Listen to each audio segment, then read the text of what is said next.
ਸਤਿ ਸ਼੍ਰੀ ਅਕਾਲ ਜੀ। ਆਪ ਸਭ ਜੀ ਦਾ ਸਵਾਗਤ ਹੈ ਤੁਹਾਡੇ ਆਪਣੇ YouTube channel positive vibe Punjab ਦੇ ਉੱਤੇ। ਜਿਵੇਂ ਕਿ ਤੁਹਾਨੂੰ ਪਤਾ, ਆਪਾਂ ਇੱਥੇ ਪਟਵਾਰੀ ਐਗਜ਼ਾਮ ਦੇ ਲਈ ਕੰਪਿਊਟਰ ਪੜ੍ਹ ਰਹੇ ਹਾਂ ਬਹੁਤ ਵਧੀਆ ਢੰਗ ਦੇ ਨਾਲ ਪੰਜਾਬੀ ਦੇ ਵਿੱਚ। ਅੱਜ ਜਿਹੜਾ ਮੈਂ ਟੌਪਿਕ ਲੈ ਕੇ ਆਇਆ ਰਾਜੇ, ਬੇਸਿਕਲੀ ਇਹ ਹੈਗਾ ਇੱਕ ਮਿਸਲੇਨੀਅਸ ਟੌਪਿਕ ਹੈ, ਹਾਈ ਲੈਵਲ ਦਾ ਟੌਪਿਕ, ਜਿਹੜਾ ਕਿ ਤੁਹਾਨੂੰ ਤੁਸੀਂ ਸਰਚ ਵੀ ਕਰਕੇ ਦੇਖ ਲਿਓ, ਤੁਹਾਨੂੰ ਕਿਤੋਂ ਹੋਰ ਬਹੁਤ ਘੱਟ ਦੇਖਣ ਨੂੰ ਮਿਲੂਗਾ। ਔਰ ਆਪਾਂ ਇੱਥੇ ਪੜ੍ਹਾਂਗੇ ਇਹਨੂੰ ਬਹੁਤ ਸੌਖੇ ਢੰਗ ਦੇ ਨਾਲ, ਲਾਈਵ ਐਗਜ਼ਾਮਪਲਾਂ ਦੇ ਕੇ, ਬਿਲਕੁਲ ਦੇਸੀ ਆਪਣੇ ਬਠਿੰਡੇ ਵਾਲੀਆਂ। ਇਸ ਤੋਂ ਪਹਿਲਾਂ ਮੈਂ ਕਾफ़ੀ ਸਟੂਡੈਂਟ ਦੇ ਮੈਸੇਜ ਆ ਰਹੇ ਸੀ ਕਿ ਸਰ ਪਟਵਾਰੀ ਦਾ ਸਿਲੇਬਸ ਪੂਰਾ ਹੋ ਜਾਊਗਾ। ਤਾਂ ਰਾਜੇ ਗੱਲ ਐਵੇਂ ਹੁੰਦੀ ਆ ਵੀ ਮੈਂ ਪੂਰਾ ਕੋਸ਼ਿਸ਼ ਕਰਦਾ ਡੇਲੀ ਤੁਹਾਨੂੰ ਇੱਕ ਵੀਡੀਓ ਮਿਲ ਜੇ, ਠੀਕ ਹੈ। ਬਾਕੀ ਡੇਲੀ ਵੀਡੀਓ ਆ ਹੀ ਰਹੀ ਆ ਆਪਣੀ, ਅਤੇ 101% ਪ੍ਰੀ ਐਗਜ਼ਾਮ ਜਾਣ ਤੋਂ ਪਹਿਲਾਂ ਤੁਹਾਡੇ ਸਾਰੇ ਟੌਪਿਕ ਕਵਰ ਹੋ ਜਾਣਗੇ। ਬਾਕੀ ਇੱਕ ਤੁਹਾਨੂੰ ਸਾਰਿਆਂ ਨੂੰ ਪਤਾ ਹੈ ਕਿ ਰੇਸ ਐਪ ਦੇ ਉੱਪਰ ਆਪਣਾ ਇੱਕ ਪੇਡ ਕੋਰਸ ਚੱਲ ਰਿਹਾ ਸੀਗਾ। ਰੇਸ ਅਕੈਡਮੀ ਐਪ ਦੇ ਉੱਪਰ ਇੱਕ ਪੇਡ ਕੋਰਸ ਚੱਲ ਰਿਹਾ, ਜਿਹਦੇ ਵਿੱਚ ਸਾਰੇ ਸਬਜੈਕਟ ਸੀਗੇ, ਅਤੇ ਉਹਨਾਂ ਵਿੱਚ ਬੱਚਿਆਂ ਦੀ ਡਿਮਾਂਡ ਸੀਗੀ ਕਿ ਸਰ ਉਹਦੀ ਫੀਸ ਜ਼ਿਆਦਾ ਹੈਗੀ ਹੈ, ਜਿਸ ਕਰਕੇ ਅਸੀਂ ਇਕੱਲਾ ਕੰਪਿਊਟਰ ਕਰਨਾ ਚਾਹੁੰਦੇ ਹਾਂ। ਤਾਂ ਉਹਨਾਂ ਸਾਰਿਆਂ ਦੀ ਡਿਮਾਂਡ ਦੇ ਉੱਪਰ ਮੈਂ ਕੰਪਿਊਟਰ ਅਤੇ ਐਗਰੀਕਲਚਰ ਅਲੱਗ ਕਰਵਾਤਾ।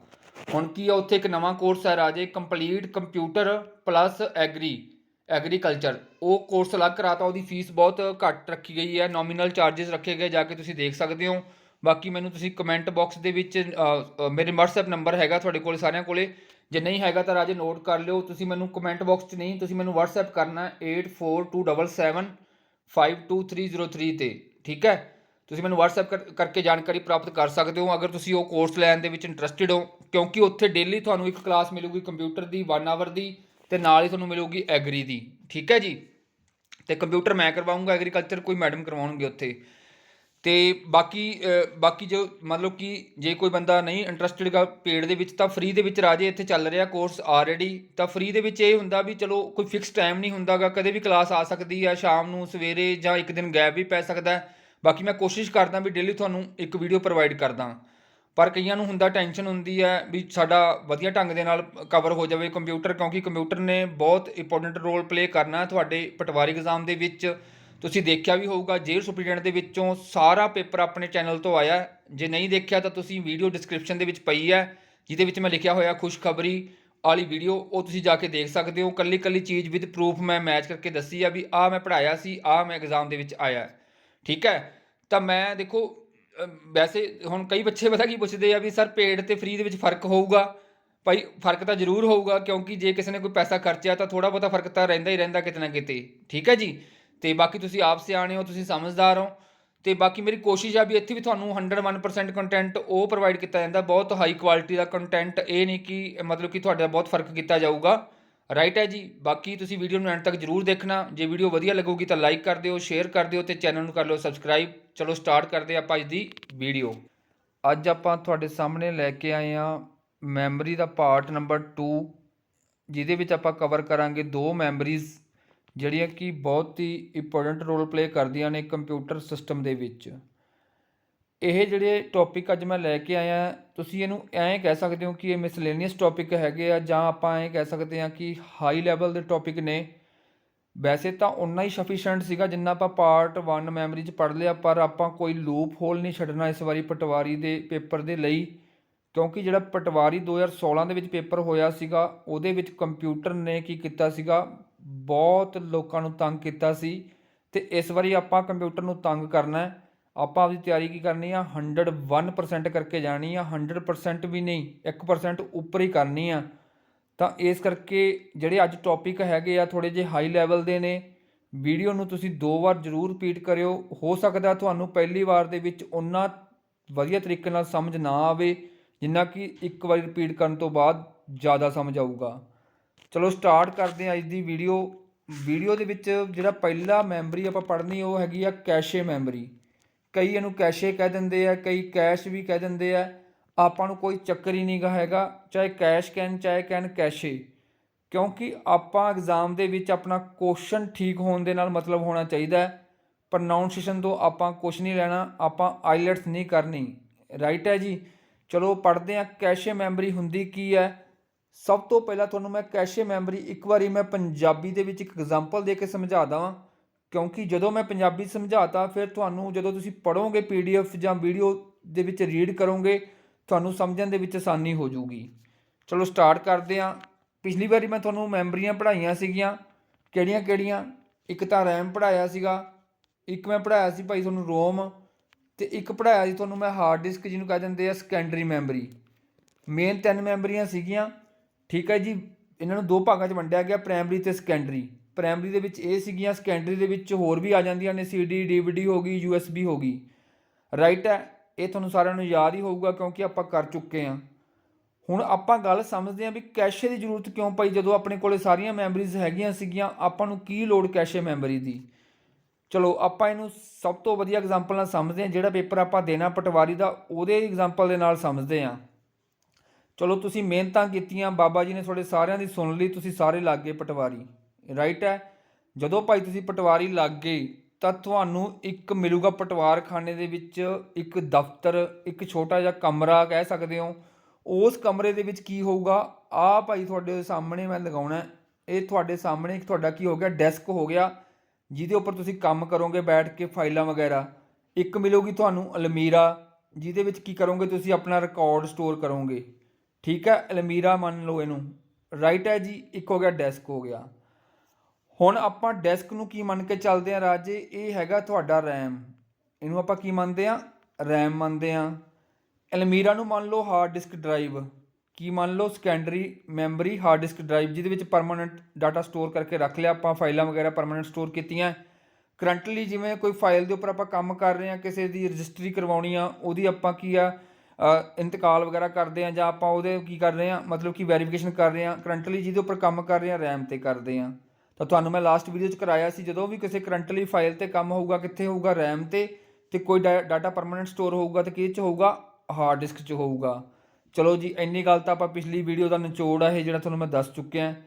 ਹੁਣ ਆਪਾਂ ਗੱਲ ਕਰਦੇ ਹਾਂ ਕੈਸ਼ੇ ਦੀ ਜ਼ਰੂਰਤ ਕਿਉਂ ਪਈ। ਕੈਸ਼ੇ ਦੀ ਜ਼ਰੂਰਤ ਕਿਉਂ ਪਈ, ਉਹ ਐਂ ਆ ਵੀ ਮੈਂ ਇੱਕ ਫਾਈਲ 'ਤੇ ਕੰਮ ਕਰ ਰਿਹਾ ਸੀਗਾ, ਠੀਕ ਹੈ। ਮੈਂ ਇੱਕ ਫਾਈਲ ਖੋਲ੍ਹ ਰੱਖੀ ਸੀਗੀ, ਫਾਈਲ ਕਿੱਥੇ ਖੁੱਲੂਗੀ, ਡੈਸਕ 'ਤੇ ਖੁੱਲੂਗੀ, ਜਿਹਨੂੰ ਆਪਾਂ ਰੈਮ ਮੰਨਿਆ ਹੋਇਆ, ਤਾਂ ਰੈਮ 'ਚ ਹੀ ਫਾਈਲ ਖੁੱਲ੍ਹਦੀ ਆ। ਉਹ ਫਾਈਲ ਦੇ ਵਿੱਚ ਮੈਂ ਕੀ ਕੀਤਾ, ਮੈਂ ਕੰਮ ਕਰ ਰਿਹਾ ਸੀ, ਮੈਨੂੰ ਕਿਸੇ ਡਾਕੂਮੈਂਟ ਦੀ ਲੋੜ ਪਈ, ਮੈਂ ਉੱਠਿਆ, ਅਲਮੀਰਾ ਖੋਲ੍ਹ ਕੇ ਉਹ ਡਾਕੂਮੈਂਟ ਫਿਰ ਕਿੱਥੇ ਲੈ ਕੇ ਆਇਆ, ਰੈਮ 'ਤੇ। ਤਾਂ ਕੰਪਿਊਟਰ ਵੀ ਇਹੀ ਕੰਮ ਕਰਦਾ, ਜਦੋਂ ਉਹਨੂੰ ਕੋਈ ਫਾਈਲ ਚਾਹੀਦੀ ਹੁੰਦੀ ਹੈ ਕਿੱਥੇ ਉਹ ਸਰਚ ਕਰਦਾ, ਸੈਕੰਡਰੀ ਡਿਵਾਈਸ ਨੂੰ ਸਰਚ ਕਰਦਾ, ਉੱਥੋਂ ਫਿਰ ਫਾਈਲ ਕਿੱਥੇ ਆ ਜਾਂਦੀ ਹੈ, ਰੈਮ 'ਚ ਆ ਜਾਂਦੀ ਹੈ। ਚਲੋ ਮੈਂ ਕੰਮ ਕਰਨਾ ਸਟਾਰਟ ਕੀਤਾ, ਥੋੜ੍ਹੀ ਦੇਰ ਬਾਅਦ ਮੈਂ ਦੇਖਿਆ ਇੱਕ ਡਾਕੂਮੈਂਟ ਹੋਰ ਚਾਹੀਦਾ, ਮੈਂ ਫਿਰ ਹਾਰਡ ਡਿਸਕ ਕੋਲੇ ਗਿਆ, ਫਿਰ ਮੈਂ ਇੱਥੇ ਲੈ ਕੇ ਆਇਆ। ਤਾਂ ਮੈਂ ਵਾਰ-ਵਾਰ ਕੀ ਕਰ ਰਿਹਾ, ਆਪਣਾ ਟਾਈਮ ਵੀ ਵੇਸਟ ਕਰ ਰਿਹਾ, ਅਤੇ ਵਾਰ-ਵਾਰ ਤਾਂ ਮੈਨੂੰ ਉੱਠ ਕੇ ਜਾਣਾ ਵੀ ਪੈ ਰਿਹਾ। ਮੈਂ ਕੀ ਕਰੂੰਗਾ, ਤੁਹਾਡੇ ਡੈਸਕ ਦੇ ਵਿੱਚ ਕੀ ਹੁੰਦੇ ਨੇ, ਛੋਟੇ-ਛੋਟੇ ਡਰਾਅਰ ਹੁੰਦੇ ਨੇ, ਠੀਕ ਹੈ, ਦਰਾਜ ਬਣੇ ਹੁੰਦੇ ਨੇ। ਇਹਦੇ ਵਿੱਚ ਮੈਂ ਕੀ ਕਰੂੰਗਾ, ਜਿਹੜੀਆਂ ਮੈਂ ਜ਼ਰੂਰੀ ਚੀਜ਼ਾਂ, ਹੁਣ ਮੰਨ ਲਓ ਮੈਂ ਉੱਠ ਕੇ ਡਾਕੂਮੈਂਟ ਲੈਣ ਜਾ ਰਿਹਾ, ਜਾਂ ਉੱਠ ਕੇ ਮੰਨ ਲਓ ਮੈਂ ਸਟੈਪਲਰ ਲੈਣ ਜਾ ਰਿਹਾ, ਮਾਰਕਰ ਲੈਣ ਜਾ ਰਿਹਾ, ਜਾਂ ਕੁਛ ਵੀ ਸਮਾਨ ਲੈਣ ਜਾ ਰਿਹਾ ਜਿਹੜੀ ਅਲਮੀਰਾ 'ਚ ਪਿਆ ਹੋਇਆ, ਉਹ ਮੈਂ ਜ਼ਰੂਰੀ ਸਮਾਨ ਕਿੱਥੇ ਰੱਖ ਲੂੰਗਾ, ਆਪਣਾ ਡਰਾਅਰ 'ਚ ਰੱਖ ਲੂੰਗਾ, ਡੈਸਕ ਦੇ ਡਰਾਅਰ 'ਚ। ਹੁਣ ਮੰਨ ਲਓ ਮੈਂ ਇੱਥੇ ਕੰਮ ਕਰ ਰਿਹਾ, ਮੈਨੂੰ ਕੋਈ ਡਾਕੂਮੈਂਟ ਚਾਹੀਦਾ ਹੋਇਆ, ਮੈਂ ਚੱਕ ਕੇ ਕੀ ਕੀਤਾ, ਉੱਥੇ ਨਹੀਂ ਮੈਂ ਜਾਊਂਗਾ, ਮੈਂ ਬੈਠੇ ਕੀ ਕੀਤਾ, ਡਰਾਅਰ 'ਚੋਂ ਕੱਢ ਲਿਆ ਅਤੇ ਵਰਤ ਲਿਆ, ਅਤੇ ਵਰਤਣ ਤੋਂ ਬਾਅਦ ਫਿਰ ਉੱਥੇ ਰੱਖਤਾ, ਕਿਉਂਕਿ ਮੈਨੂੰ ਪਤਾ ਕਿ ਇਨ ਫਿਊਚਰ ਜਦੋਂ ਮੈਂ ਕੰਮ ਕਰ ਰਿਹਾ ਮੈਨੂੰ ਫਿਰ ਲੋੜ ਪੈ ਸਕਦੀ ਹੈ, ਤਾਂ ਮੈਂ ਫਿਰ ਦੁਬਾਰਾ ਕੱਢ ਕੇ ਵਰਤ ਲੂੰਗਾ। ਗੱਲ ਕੀ ਕਿ ਮੈਂ ਕੰਮ ਨੂੰ ਫਾਸਟ ਕਰਨ ਵਾਸਤੇ ਕੀ ਕੀਤਾ, ਇੱਕ ਛੋਟਾ ਜਿਹਾ ਦਰਾਜ ਰੱਖ ਲਿਆ ਕੋਲੇ, ਉਹਦੇ ਵਿੱਚ ਮੈਂ ਜ਼ਰੂਰੀ ਵਸਤੂਆਂ ਰੱਖ ਲਈਆਂ ਕਿ ਮੈਨੂੰ ਵਾਰ-ਵਾਰ ਉੱਠ ਕੇ ਹਾਰਡ ਡਿਸਕ ਕੋਲੇ ਨਾ ਜਾਣਾ ਪਵੇ, ਅਲਮਾਰੀ ਕੋਲੇ ਨਾ ਜਾਣਾ ਪਵੇ। ਬਸ ਇਸੇ ਪ੍ਰਿੰਸੀਪਲ 'ਤੇ ਕੰਪਿਊਟਰ ਵਰਕ ਕਰਦਾ। ਹੁਣ ਤੁਹਾਨੂੰ ਮੈਂ ਕੰਪਿਊਟਰ ਦੀ ਭਾਸ਼ਾ ਸਮਝਾ ਦਿੰਦਾ। ਆਹ ਹੋ ਗਿਆ ਭਾਈ ਕੰਪਿਊਟਰ ਦਾ ਰੈਮ, ਅਤੇ ਆਹ ਹੋ ਗਿਆ ਮੰਨ ਲਓ ਰੈਮ ਹੋ ਗਿਆ, ਆਹ ਹੋ ਗਈ ਹਾਰਡ ਡਿਸਕ। ਅਤੇ ਜਦੋਂ ਕੰਪਿਊਟਰ ਨੂੰ ਕੋਈ ਡਾਟਾ ਚਾਹੀਦਾ ਉਹ ਕੀ ਕਰਦਾ, ਹਾਰਡ ਡਿਸਕ ਦੇ ਕੋਲ ਸਰਚ ਕਰਦਾ, ਫਿਰ ਉਹ ਡਾਟਾ ਕਿੱਥੇ ਲੈ ਕੇ ਆਉਂਦਾ, ਰੈਮ 'ਚ ਲੈ ਕੇ ਆਉਂਦਾ। ਪਰ ਜਦੋਂ ਰੈਮ ਤੋਂ ਹਾਰਡ ਡਿਸਕ ਕੋਲ ਜਾਣਾ ਅਤੇ ਡਾਟਾ ਲੈ ਕੇ ਆਉਣਾ, ਇਹਦੇ ਵਿੱਚ ਟਾਈਮ ਬਹੁਤ ਲੱਗਦਾ।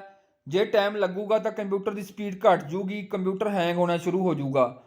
ਫਿਰ ਉਹਨਾਂ ਨੇ ਕੀ ਕਨਸੈਪਟ ਲੈ ਕੇ ਆਏ ਕਿ ਇਹਨਾਂ ਦੋਵਾਂ ਦੇ ਵਿਚਕਾਰ ਇੱਕ ਛੋਟੀ ਜਿਹੀ ਮੈਮਰੀ ਲੈ ਕੇ ਆਏ, ਜਿਹਨੂੰ ਕਹਿ ਦਿੰਦੇ ਆ ਕੈਸ਼ੇ ਮੈਮਰੀ।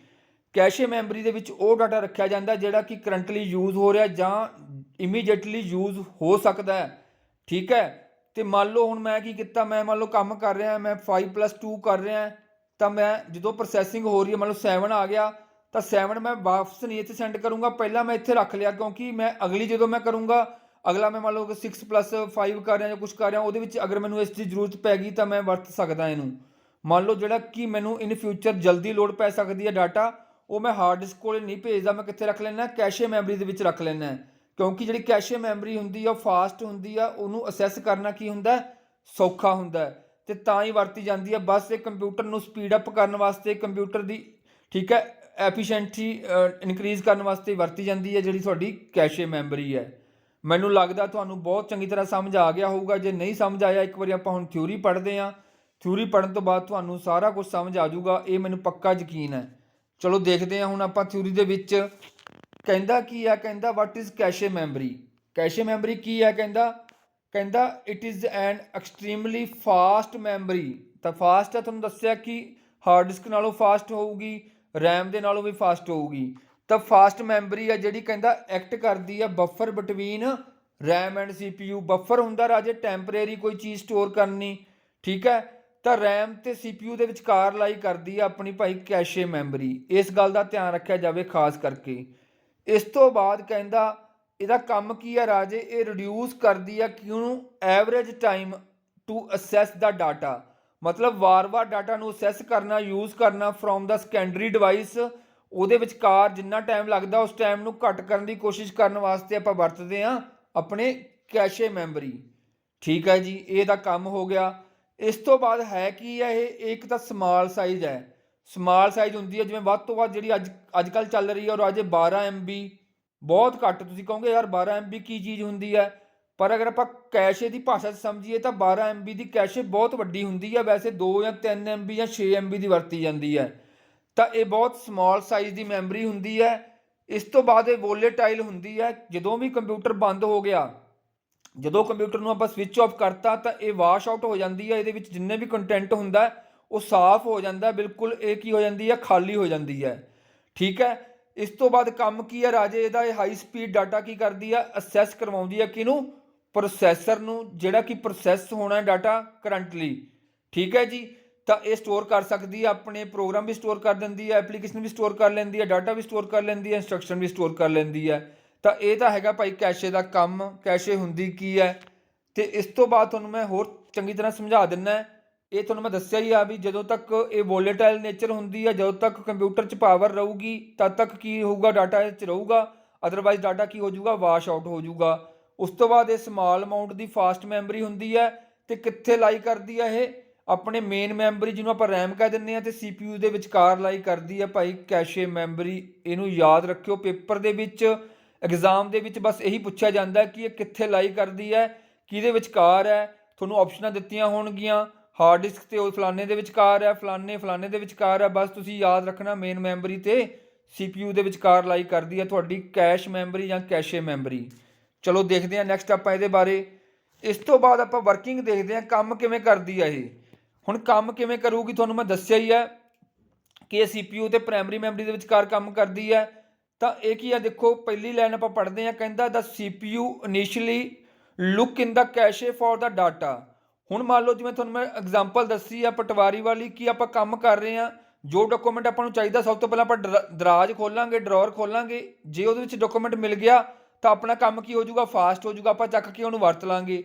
ਮੰਨ ਲਓ ਜੇ ਨਾ ਮਿਲਿਆ ਫਿਰ ਆਪਾਂ ਕੀ ਕਰਾਂਗੇ? ਅਲਮੀਰਾ ਫਰੋਲਾਂਗੇ ਆਪਣੀ ਜਿਹੜੀ ਆਪਾਂ ਨੂੰ ਪਰਮਾਨੈਂਟ ਮਿਲੀ ਹੋਈ ਆ, ਜਿਵੇਂ ਹਾਰਡ ਡਿਸਕ ਹੋ ਗਈ। ਹਾਰਡ ਡਿਸਕ ਤੋਂ ਫਿਰ ਲੱਭਾਂਗੇ ਆਪਾਂ, ਠੀਕ ਹੈ। ਪਹਿਲਾਂ ਆਪਾਂ ਸਭ ਤੋਂ ਪਹਿਲਾਂ ਕਿੱਥੇ ਵੇਖਾਂਗੇ? ਕੈਸ਼ੇ ਦੇ ਵਿੱਚ ਦੇਖਾਂਗੇ। ਇਨੀਸ਼ੀਅਲੀ ਜਿਹੜਾ CPU ਹੁੰਦਾ ਡਾਟਾ ਕਿੱਥੇ ਵੇਖਦਾ? ਕੈਸ਼ੇ ਦੇ ਵਿੱਚ ਦੇਖਦਾ। ਜੇ ਕੈਸ਼ੇ ਦੇ ਵਿੱਚ ਨਾ ਮਿਲਿਆ ਫਿਰ ਉਹ ਹਾਰਡ ਡਿਸਕ ਤੱਕ ਅਪਰੋਚ ਕਰੂਗਾ, ਅਦਰਵਾਈਜ਼ ਉਹ ਕੈਸ਼ੇ ਤੱਕ ਹੀ ਸੀਮਿਤ ਰਹੂਗਾ। ਇਸ ਤੋਂ ਬਾਅਦ ਕਹਿੰਦਾ if the data is there. ਜੇ ਡਾਟਾ ਉੱਤੇ ਹੋਊਗਾ ਤਾਂ ਕੀ ਕਰ ਲੂਗਾ? ਰੀਟਰੀਵ ਕਰ ਲੂਗਾ ਤੇ ਉਹਨੂੰ ਕੀ ਕਰੂਗਾ? ਪ੍ਰੋਸੈਸ ਕਰ ਲੂਗਾ, ਉਹਦੇ ਉੱਤੇ ਕੰਮ ਕਰਨਾ ਸਟਾਰਟ ਕਰ ਦੂਗਾ। ਇਸ ਤੋਂ ਬਾਅਦ ਕਹਿੰਦਾ ਜੇ ਡਾਟਾ ਨਾ ਮਿਲਿਆ, ਜੇ CPU ਨੂੰ ਆਪਣੇ ਪ੍ਰੋਸੈਸਰ ਨੂੰ ਡਾਟਾ ਨਾ ਮਿਲਿਆ ਕੈਸ਼ੇ ਦੇ ਵਿੱਚ, ਤਾਂ ਕੀ ਕਰੂਗਾ? ਇਹ ਕਿੱਥੇ ਤੱਕ ਅਪਰੋਚ ਕਰੂਗਾ? ਆਪਣੀ ਮੈਮਰੀ ਤੇ ਅਪਰੋਚ ਕਰੂਗਾ। ਕਿਹਦੇ ਵਿੱਚ? ਸੈਕੰਡਰੀ ਮੈਮਰੀ ਦੇ ਵਿੱਚ, ਵੀ ਹਾਰਡ ਡਿਸਕ ਤੱਕ ਅਪਰੋਚ ਕਰੂਗਾ। ਵੀ ਡਾਟਾ ਫਿਰ ਉੱਥੋਂ ਲੈ ਕੇ ਆਉਣਾ ਪਊਗਾ ਕਿਉਂਕਿ ਆਪਾਂ ਨੂੰ ਕੈਸ਼ੇ ਦੇ ਵਿੱਚ ਡਾਟਾ ਉਹ ਨਹੀਂ ਮਿਲਿਆ। ਪਰ ਕੀ ਕਰਦਾ? ਜਦੋਂ ਮੰਨ ਲਓ ਡਾਟਾ ਨਹੀਂ ਮਿਲਿਆ, ਆਪਾਂ ਸੈਕੰਡਰੀ ਡਿਵਾਈਸ ਤੋਂ ਡਾਟਾ ਲੈ ਕੇ ਆ ਗਏ ਤੇ ਨਾਲ ਦੀ ਨਾਲ ਉਹਦੀ ਇੱਕ ਕਾਪੀ ਜਨਰੇਟ ਕਰ ਦੂਗਾ। ਉਸ ਕਾਪੀ ਨੂੰ ਕਿੱਥੇ ਰੱਖ ਦੂਗਾ? ਕੈਸ਼ੇ ਦੇ ਵਿੱਚ। ਕਿਉਂਕਿ CPU ਮਤਲਬ ਕਿ ਸਿਆਣਾ ਹੁੰਦਾ ਪ੍ਰੋਸੈਸਰ, ਉਹਨੂੰ ਪਤਾ ਹੈ ਵੀ ਜਦੋਂ ਮੈਨੂੰ ਡਾਟਾ ਦੂਸਰੀ ਵਾਰ ਚਾਹੀਦਾ ਹੈ ਤਾਂ ਮੈਂ ਉੱਥੇ ਰੱਖ ਲਿਆ, ਕਿਉਂਕਿ ਮੈਂ ਉਹਨੂੰ ਦੁਬਾਰਾ ਵਰਤ ਸਕਦਾ ਜਲਦੀ। ਕਿਉਂਕਿ ਇਹ ਕੀ ਕਰਦੀ ਹੈ? ਅਸੈਸ ਟਾਈਮ ਨੂੰ ਕੀ ਕਰਦੀ ਹੈ? ਰਿਡਿਊਸ ਕਰਦੀ ਹੈ। ਤਾਂ ਕਾਪੀ ਬਣਾ ਕੇ ਰੱਖ ਲੂਗਾ। ਅਗਲੀ ਵਾਰ ਜਦੋਂ ਡਾਟਾ ਚਾਹੀਦਾ ਹੋਊਗਾ ਤਾਂ ਸਭ ਤੋਂ ਪਹਿਲਾਂ ਕਿੱਥੇ ਦੇਖੂਗਾ? ਕੈਸ਼ੇ ਦੇ ਵਿੱਚ ਦੇਖੂਗਾ। ਜੇ ਉੱਥੇ ਪਿਆ ਹੋਊਗਾ ਤਾਂ ਮਿਲ ਜੂਗਾ, ਅਦਰਵਾਈਜ਼ ਫਿਰ ਕਿੱਥੇ ਅਪਰੋਚ ਕਰੂਗਾ? ਸੈਕੰਡਰੀ ਡਿਵਾਈਸ ਤੇ ਅਪਰੋਚ ਕਰੂਗਾ। ਹੁਣ ਕਹਿੰਦਾ ਨਾ ਦੇਖੋ ਨੈਕਸਟ ਟਾਈਮ ਕਹਿੰਦਾ CPU needs to access the same data again, ਕਹਿੰਦਾ it will just retrieve the data from the cache instead of the going through the whole loading process again. ਕਹਿੰਦਾ ਜੇ ਮੰਨ ਲਓ ਪਹਿਲੀ ਵਾਰ ਨਾ ਮਿਲਿਆ ਫਿਰ ਤਾਂ ਉਹਦੇ ਕੋਲ ਕੋਈ ਚਾਰਾ ਹੀ ਨਹੀਂ ਹੈਗਾ, ਫਿਰ ਤਾਂ ਉਹਨੂੰ ਜਾਣਾ ਹੀ ਪੈਣਾ ਸੈਕੰਡਰੀ ਮੈਮਰੀ ਕੋਲੇ। ਪਰ ਜੇ ਤਾਂ ਉਹ ਸੈਕੰਡਰੀ ਮੈਮਰੀ ਕੋਲ ਚਲਾ ਗਿਆ ਉਸ ਤੋਂ ਬਾਅਦ ਕੀ ਕਰੂਗਾ, ਇੱਕ ਕਾਪੀ ਇਹਦੀ ਜਨਰੇਟ ਕਰਕੇ ਕਿੱਥੇ ਰੱਖ ਦੂਗਾ, ਕੈਸ਼ੇ ਦੇ ਵਿੱਚ, ਕਿਉਂਕਿ ਉਹਨੂੰ ਪਤਾ ਕਿ ਆਉਣ ਵਾਲੇ ਸਮੇਂ ਦੇ ਵਿੱਚ ਜਾਂ ਜਲਦੀ ਉਹਨੂੰ ਇਹਦੀ ਲੋੜ ਪਊਗੀ। ਕਿਉਂਕਿ ਫਿਰ ਉਹ ਕੀ ਆ ਵੀ ਜੇ ਉਹ ਨਹੀਂ ਰੱਖਦਾ ਤਾਂ ਫਿਰ ਵਾਰ-ਵਾਰ ਉਹੀ ਪ੍ਰੋਸੈਸ ਫੋਲੋ ਕਰੂਗਾ, ਜਿਹਦੇ ਨਾਲ ਕੀ ਹੋ ਜਾਊਗਾ, ਕੰਪਿਊਟਰ ਦੀ ਸਪੀਡ ਘਟ ਜੂਗੀ, ਜਿਹੜਾ ਅਸੈਸ ਟਾਈਮ ਹੈ ਉਹ ਇਨਕਰੀਜ਼ ਹੋ ਜਾਊਗਾ। ਠੀਕ ਹੈ, ਆਈ ਹੋਪ ਤੁਹਾਨੂੰ ਚੰਗੀ ਤਰ੍ਹਾਂ ਸਮਝ ਆ ਗਿਆ ਹੋਊਗਾ ਕੈਸ਼ੇ ਮੈਮਰੀ ਹੁੰਦੀ ਕੀ ਹੈ, ਕਿੱਥੇ ਲਾਈ ਕਰਦੀ ਹੈ, ਕਿਹੜੀ ਨੇਚਰ ਹੈ ਉਹਦੀ, ਕਿੰਨਾ ਕੁ ਸਾਈਜ਼ ਹੁੰਦਾ ਉਹਦਾ, ਤੇ ਕਾਦੇ ਵਾਸਤੇ ਵਰਤੀ ਜਾਂਦੀ ਹੈ। ਠੀਕ ਹੈ, ਤਾਂ ਹੁਣ ਦਿਮਾਗ ਖੋਲ ਕੇ ਪੇਪਰਾਂ ਦੇ ਵਿੱਚ ਜਿਵੇਂ ਵੀ ਕੁਐਸਚਨ ਪੁੱਛਿਆ ਗਿਆ ਤੁਸੀਂ ਉਹਨੂੰ ਧਿਆਨ 'ਚ ਰੱਖਣਾ ਹੈ। ਹੁਣ ਕਈ ਵਾਰੀ ਕੀ ਹੁੰਦਾ ਸਟੂਡੈਂਟ ਦੇ ਮਨ ਦੇ ਵਿੱਚ ਫੇਰ ਕਨਫਿਊਜ਼ਨ ਹੁੰਦੀ ਹੈ, ਭਾਈ ਜਦੋਂ ਰੈਮ ਹੈਗੀ ਆ ਫੇਰ ਕੈਸ਼ੇ ਕਿਉਂ ਵਰਤੀ ਜਾਂਦੀ ਹੈ। ਥੋੜਾ ਜਿਹਾ ਮੈਂ ਹੋਰ ਡਿਟੇਲ 'ਚ ਜਾਣ ਦੀ ਕੋਸ਼ਿਸ਼ ਕੀਤੀ ਆ, ਵੈਸੇ ਇੰਨੀ ਲੋੜ ਤਾਂ ਨਹੀਂ ਸੀਗੀ, ਪਰ ਮੈਨੂੰ ਆਏ ਆ ਵੀ ਭਾਈ ਤੁਸੀਂ ਪੈਸੇ ਖਰਚੇ ਆ, ਤੁਹਾਡੇ ਦਿਮਾਗ ਦੇ ਕਪਾਟ ਖੁੱਲ ਜਾਣ, ਕੋਈ ਤੁਸੀਂ ਇਹ ਨਾ ਹੋਵੇ ਕਿ ਮੇਰੇ ਪੜ੍ਹਾਉਣ ਦੇ ਬਾਵਜੂਦ ਵੀ ਤੁਸੀਂ ਉੱਥੇ ਆਨਸਰ ਗਲਤ ਕਰਿਆ ਹੋ। ਉਹਦੇ ਨਾਲ ਕੀ ਹੋਊਗਾ, ਮੇਰੀ ਮਿਹਨਤ ਤਾਂ ਜਾਇਆ ਜਾਊਗੀ, ਤੁਹਾਡੀ ਮਿਹਨਤ ਵੀ ਕੀ ਜਾਊਗੀ, ਵੇਸਟ ਜਾਊਗੀ। ਹੁਣ ਆਪਾਂ ਗੱਲ ਕਰਦੇ ਹਾਂ, ਆਹ ਫੋਲਡਰ ਪਏ ਆਪਣੇ, ਠੀਕ ਹੈ, ਡਾਟਾ ਪਿਆ ਕਿੱਥੇ ਪਿਆ, ਇਹ ਹਾਰਡ ਡਿਸਕ ਦੇ ਵਿੱਚ ਪਿਆ, ਜਿਹਨੂੰ ਆਪਾਂ ਕਹਿ ਦਿੰਦੇ ਹਾਂ ਸੈਕੰਡਰੀ ਮੈਮਰੀ। ਹੁਣ ਮੰਨ ਲਓ ਮੇਰੇ ਕੋਲ ਫਾਈਲਾਂ ਪਈਆਂ ਸੀ, ਫੋਲਡਰ ਪਏ ਸੀ 1 2 3 4 ਤੇ 5। ਹੁਣ ਜਦੋਂ ਮੈਂ ਕਰੰਟਲੀ ਕੰਮ ਕਰਨਾ ਹੈ ਨਾ, ਮੈਂ ਇੱਕ ਨੰਬਰ ਤੇ ਕੰਮ ਕਰਨਾ, ਮੈਂ ਫੋਟੋ ਖੋਲ ਲਈ, ਫੋਟੋ ਜਦੋਂ ਆਪਾਂ ਖੋਲਾਂਗੇ ਕਰੰਟਲੀ ਕਿੱਥੇ ਜਾਂਦੀ ਆ, ਉਹ ਰੈਮ ਦੇ ਵਿੱਚ, ਮੇਨ ਮੈਮਰੀ 'ਚ। ਤੁਹਾਨੂੰ ਮੈਂ ਦੱਸਿਆ ਜੋ ਵੀ ਕਰੰਟਲੀ ਕੰਮ ਹੋਊਗਾ ਕਿੱਥੇ ਹੋਊਗਾ, ਰੈਮ 'ਚ ਹੋਊਗਾ। ਤੇ ਰੈਮ ਦੇ ਵਿੱਚ ਤਾਂ ਚਲਾ ਗਿਆ, ਰੈਮ ਨੇ ਤਾਂ ਜਸਟ ਸਟੋਰ ਕਰਨਾ, ਲੇਕਿਨ ਪ੍ਰੋਸੈਸ ਕੌਣ ਕਰੂਗਾ ਉਹਨੂੰ, ਪ੍ਰੋਸੈਸਰ ਕਰੂਗਾ। ਤਾਂ ਪ੍ਰੋਸੈਸਰ ਨੇ ਜਦੋਂ ਪ੍ਰੋਸੈਸ ਕਰਨਾ, ਮੰਨ ਲਓ ਕਿ ਡਾਟਾ ਪ੍ਰੋਸੈਸ ਕਰਨਾ ਸਟਾਰਟ ਕਰਤਾ ਹੈ ਨਾ, ਤਾਂ ਪ੍ਰੋਸੈਸ ਕਰਨਾ ਸਟਾਰਟ ਕਰਤਾ, ਦੁਬਾਰਾ ਫਿਰ ਡਾਟਾ ਦੀ ਲੋੜ ਪਈ ਤਾਂ ਵਾਪਸ ਕੀ ਕਰੂਗਾ, ਉਹ ਰੈਮ ਕੋਲ ਅਪਰੋਚ ਕਰੂਗਾ। ਜੇ ਕੈਸ਼ੇ ਮੈਮਰੀ ਨਹੀਂ ਹੋਊਗੀ ਤਾਂ ਕੀ ਹੋ ਜੂਗੀ, ਆਪਣਾ ਜਿਹੜਾ ਐਵਰੇਜ ਸਪੀਡ ਆ ਕੰਪਿਊਟਰ ਦੀ ਉਹ ਕੀ ਆ, ਘਟ ਜੂਗੀ। ਹੁਣ ਮੈਨੂੰ ਪਤਾ ਕਿ ਡਾਟਾ ਮੈਨੂੰ ਵਾਰ-ਵਾਰ ਚਾਹੀਦਾ, ਮੈਂ ਕੀ ਕਰੂੰਗਾ, ਡਾਇਰੈਕਟ ਰੈਮ ਤੋਂ ਲੈ ਕੇ ਕਿੱਥੇ ਰੱਖ ਲੂੰਗਾ, ਕੈਸ਼ੇ ਦੇ ਵਿੱਚ ਰੱਖ ਲੂੰਗਾ। ਤਾਂ ਪ੍ਰੋਸੈਸਰ ਨੂੰ ਅਗਰ ਵਾਰ-ਵਾਰ ਲੋੜ ਆ ਤਾਂ ਉਹ ਰੈਮ ਤੱਕ ਅਪਰੋਚ ਨਹੀਂ ਕਰੂਗਾ, ਉਹ ਡਾਇਰੈਕਟ ਕੀ ਆ, ਕੈਸ਼ੇ ਤੱਕ ਅਪਰੋਚ ਕਰੂਗਾ। ਕੈਸ਼ੇ ਤੋਂ ਬਾਅਦ ਫਿਰ ਰੈਮ ਤੇ ਅਪਰੋਚ ਕਰੂਗਾ। ਜੇ ਰੈਮ ਕੋਲੇ ਵੀ ਹੈ ਨਹੀਂ ਤਾਂ ਫਿਰ ਤਾਂ ਉਹਨੂੰ ਹਾਰਡ ਡਿਸਕ ਕੋਲੇ ਜਾਣਾ ਪਊਗਾ, ਹਾਰਡ ਡਿਸਕ ਕੋਲੇ ਜਾ ਕੇ ਖੋਲੂਗਾ, ਫਿਰ ਉਹ ਰੈਮ 'ਚ ਆਊਗਾ, ਰੈਮ ਤੋਂ ਬਾਅਦ ਫਿਰ ਕੈਸ਼ੇ ਕੋਲੇ ਆਊਗਾ। ਬਸ ਇਦਾਂ ਹੀ ਕੰਮ ਕਰਦਾ, ਇਹ ਸਾਰੀ ਹੈਗੀ ਆ ਵਰਕਿੰਗ ਤੁਹਾਡੀ ਭਾਈ ਕੈਸ਼ੇ ਮੈਮਰੀ ਦੀ। ਰਾਈਟ ਹੈ, ਅਗਰ ਫਿਰ ਵੀ ਸਮਝ ਨਹੀਂ ਆਇਆ ਤਾਂ ਆਹ ਡਾਇਆਗ੍ਰਾਮ ਜ਼ਰੂਰ ਦੇਖ ਲਿਓ, ਤੁਹਾਡੀ ਹੈਲਪ ਵਾਸਤੇ ਦੁਬਾਰਾ ਫਿਰ ਮੈਂ ਦੱਸ ਦਿੰਦਾ। ਆਹ ਹੁੰਦੀਆਂ ਭਾਈ ਮੈਮਰੀ ਡਿਵਾਈਸ, ਤੁਹਾਡੀਆਂ ਹਾਰਡ ਡਿਸਕ ਹੋ ਗਈਆਂ। ਇਸ ਤੋਂ ਬਾਅਦ ਡਾਟਾ ਜਾਂਦਾ ਰੈਮ ਤੇ, ਜਿਹਦੇ ਵਿੱਚ ਕਰੰਟਲੀ ਕੰਮ ਹੁੰਦਾ ਹੈ। ਇਸ ਤੋਂ ਬਾਅਦ ਜਾਂਦਾ ਕੈਸ਼ੇ ਦੇ ਵਿੱਚ, ਕੈਸ਼ੇ ਦੇ ਵਿੱਚ ਰੱਖੀ ਜਾਂਦੀ ਹੈ ਇੱਕ ਇਹਦੀ ਕਾਪੀ, ਤਾਂ ਜੋ ਜਲਦੀ ਲੋਡ ਪਵੇ CPU ਨੂੰ। CPU ਦੇ ਵਿੱਚ ਕੀ ਹੁੰਦਾ, ਪ੍ਰੋਸੈਸਰ, ਜਿਹੜਾ ਕਿ ਕਰੰਟਲੀ ਪ੍ਰੋਸੈਸ ਕਰਦਾ ਡਾਟਾ ਦੇ ਉੱਪਰ, ਤਾਂ ਹੀ ਰਿਜ਼ਲਟ ਵਗੈਰਾ ਆਪਾਂ ਨੂੰ ਓਬਟੇਨ ਹੁੰਦੇ ਆ, ਤਾਂ ਹੀ ਆਪਣਾ ਕੰਮ ਹੁੰਦਾ। ਤਾਂ ਇਹ ਸਾਰੀ ਵਰਕਿੰਗ ਸੀਗੀ, ਸਾਰਾ ਸਿਸਟਮ ਸੀਗਾ ਤੁਹਾਡਾ ਕੈਸ਼ੇ ਮੈਮਰੀ ਦਾ। ਹੁਣ ਆਪਾਂ ਇੱਕ ਝਾਤ ਮਾਰਦੇ ਹਾਂ, ਨਿਗਾਹ ਮਾਰਦੇ ਹਾਂ ਵੀ ਕਿਵੇਂ ਕੁਐਸਚਨ ਪੁੱਛੇ ਜਾਣਗੇ ਆਪਾਂ ਨੂੰ ਪੇਪਰਾਂ ਦੇ ਵਿੱਚ। ਫਿਲਹਾਲ ਚਾਹੇ ਮੈਂ ਇੱਥੇ 1 ਜਾਂ 2 ਕੁਐਸਚਨ ਕਰਾਉਣਾ ਤੁਹਾਨੂੰ, ਪਰ ਇਹਦਾ ਮੈਂ ਅਲੱਗ ਤੋਂ 50 MCQ ਦੇ ਸੈੱਟ ਕਰਵਾਊਂਗਾ ਤੁਹਾਨੂੰ ਹਰ ਇੱਕ ਟੌਪਿਕ ਦੇ ਉੱਪਰ। ਹੁਣ ਜਿਵੇਂ ਮੰਨ ਲਓ ਮੈਮਰੀ ਵਾਲਾ ਟੌਪਿਕ ਖਤਮ ਹੋ ਗਿਆ, ਤੁਹਾਡੇ ਵਾਸਤੇ ਮੈਂ special 50 question basic to high level ਦੇ ਲੈ ਕੇ ਆਊਂਗਾ, ਤਾਂ ਜੋ ਇੱਕ ਵੀਡੀਓ ਸਪੈਸ਼ਲ MCQ ਦੀ ਹੋਇਆ ਕਰੂਗੀ ਆਪਣੀ। ਇਹ ਤਾਂ ਜਿਹੜੇ ਮੈਂ ਵਿੱਚ ਪਾਉਣਾ ਵੀਡੀਓ ਦੇ ਥਿਊਰੀ ਦੇ ਵਿੱਚ ਪਾਉਣਾ, ਜਸਟ ਤੁਹਾਨੂੰ ਦੱਸਣ ਵਾਸਤੇ ਕਿ ਥਿਊਰੀ ਤੁਸੀਂ ਪੜ੍ਹਦੇ ਹੋ ਤਾਂ ਥਿਊਰੀ ਤੋਂ ਕੁਐਸਚਨ ਕਿਵੇਂ ਬਣ ਸਕਦਾ ਹੈ। ਹੁਣ ਆਪਾਂ ਗੱਲ ਕਰਦੇ ਹਾਂ, ਕਹਿੰਦਾ what is the high speed memory between the main memory and CPU। ਤਾਂ ਮੇਨ ਮੈਮਰੀ ਦੀ CPU ਦੇ ਵਿਚਕਾਰ ਜਿਹੜੀ ਲਾਈ ਕਰਦੀ ਹੈ ਭਾਈ, ਉਹ ਹੈਗੀ ਆ ਕੈਸ਼ ਮੈਮਰੀ, ਜਿਹਨੂੰ ਕਹਿ ਦਿੰਦੇ ਆ ਕੈਸ਼ੇ ਮੈਮਰੀ। ਰਾਈਟ ਹੈ ਜੀ, ਦਿਮਾਗ ਖੋਲ ਕੇ ਆਪਾਂ ਇਹਨਾਂ ਦੇ ਬਾਰੇ ਹੁਣ ਦੁਬਾਰਾ ਪੜਾਂਗੇ। ਰਜਿਸਟਰ ਕੀ ਹੁੰਦਾ ਹੈ, ਸਟੋਰੇਜ ਆਪਾਂ ਪੜ੍ਹ ਚੁੱਕੇ, ਵਰਚੁਅਲ ਮੈਮਰੀ ਬਾਅਦ 'ਚ ਪੜਾਂਗੇ ਆਪਾਂ, ਆਪਰੇਟਿੰਗ ਸਿਸਟਮ ਦੇ ਵਿੱਚ ਹੁੰਦੀ ਹੈ ਇਹ। ਫਿਲਹਾਲ ਆਪਾਂ ਪੜ੍ਹ ਰਹੇ ਹਾਂ ਕੈਸ਼ੇ ਮੈਮਰੀ, ਤਾਂ ਕੈਸ਼ੇ ਮੈਮਰੀ 'ਤੇ ਧਿਆਨ ਦੇਣਾ। ਤਾਂ ਰਾਈਟ ਆਨਸਰ ਕੀ ਹੋ ਜਾਊਗਾ, B ਹੋ ਜਾਊਗਾ। ਨੈਕਸਟ ਦੇਖਦੇ ਹਾਂ ਕੁਐਸਚਨ ਹੋਰ ਕਿਵੇਂ ਪੁੱਛਿਆ ਜਾਂਦਾ ਹੈ। ਅੱਛਾ, ਇਸ ਕੁਐਸਚਨ ਤੋਂ ਪਹਿਲਾਂ ਆਪਾਂ ਇੱਕ ਗੱਲ ਕਰਦੇ ਹਾਂ, ਇੱਕ ਵਰਡ ਵਰਤਿਆ ਜਾਂਦਾ ਕੈਸ਼ੇ ਲੇਟੈਂਸੀ। ਲੇਟੈਂਸੀ ਦਾ ਮਤਲਬ ਕੀ ਹੁੰਦਾ ਆ, ਵੀ ਉਹ ਕਿੰਨੀ ਕੁ ਐਫੀਸ਼ੀਐਂਟ ਮੈਨਰ ਦੇ ਨਾਲ ਕੰਮ ਕਰ ਰਹੀ ਹੈ। ਹੁਣ ਮੰਨ ਲਓ ਆਪਾਂ ਇਹਨੂੰ ਐਂ ਸਮਝਦੇ ਹਾਂ, ਕਿਸੇ ਬੰਦੇ ਨੇ ਮੈਨੂੰ ਕਿਸੇ ਬੰਦੇ ਦਾ ਘਰ ਸੀਗਾ, ਕਿਸੇ ਬੰਦੇ ਨੇ ਮੈਨੂੰ ਐਡਰੈਸ ਦੱਸਿਆ ਭਾਈ, ਤੇ ਮੰਨ ਲਓ ਕਿ ਮੈਂ ਕਿਸੇ ਬੰਦੇ ਨੂੰ ਮਿਲਣਾ, ਮੰਨ ਲਓ ਮੈਂ ਪਟਵਾਰੀ ਸਾਹਿਬ ਨੂੰ ਮਿਲਣਾ।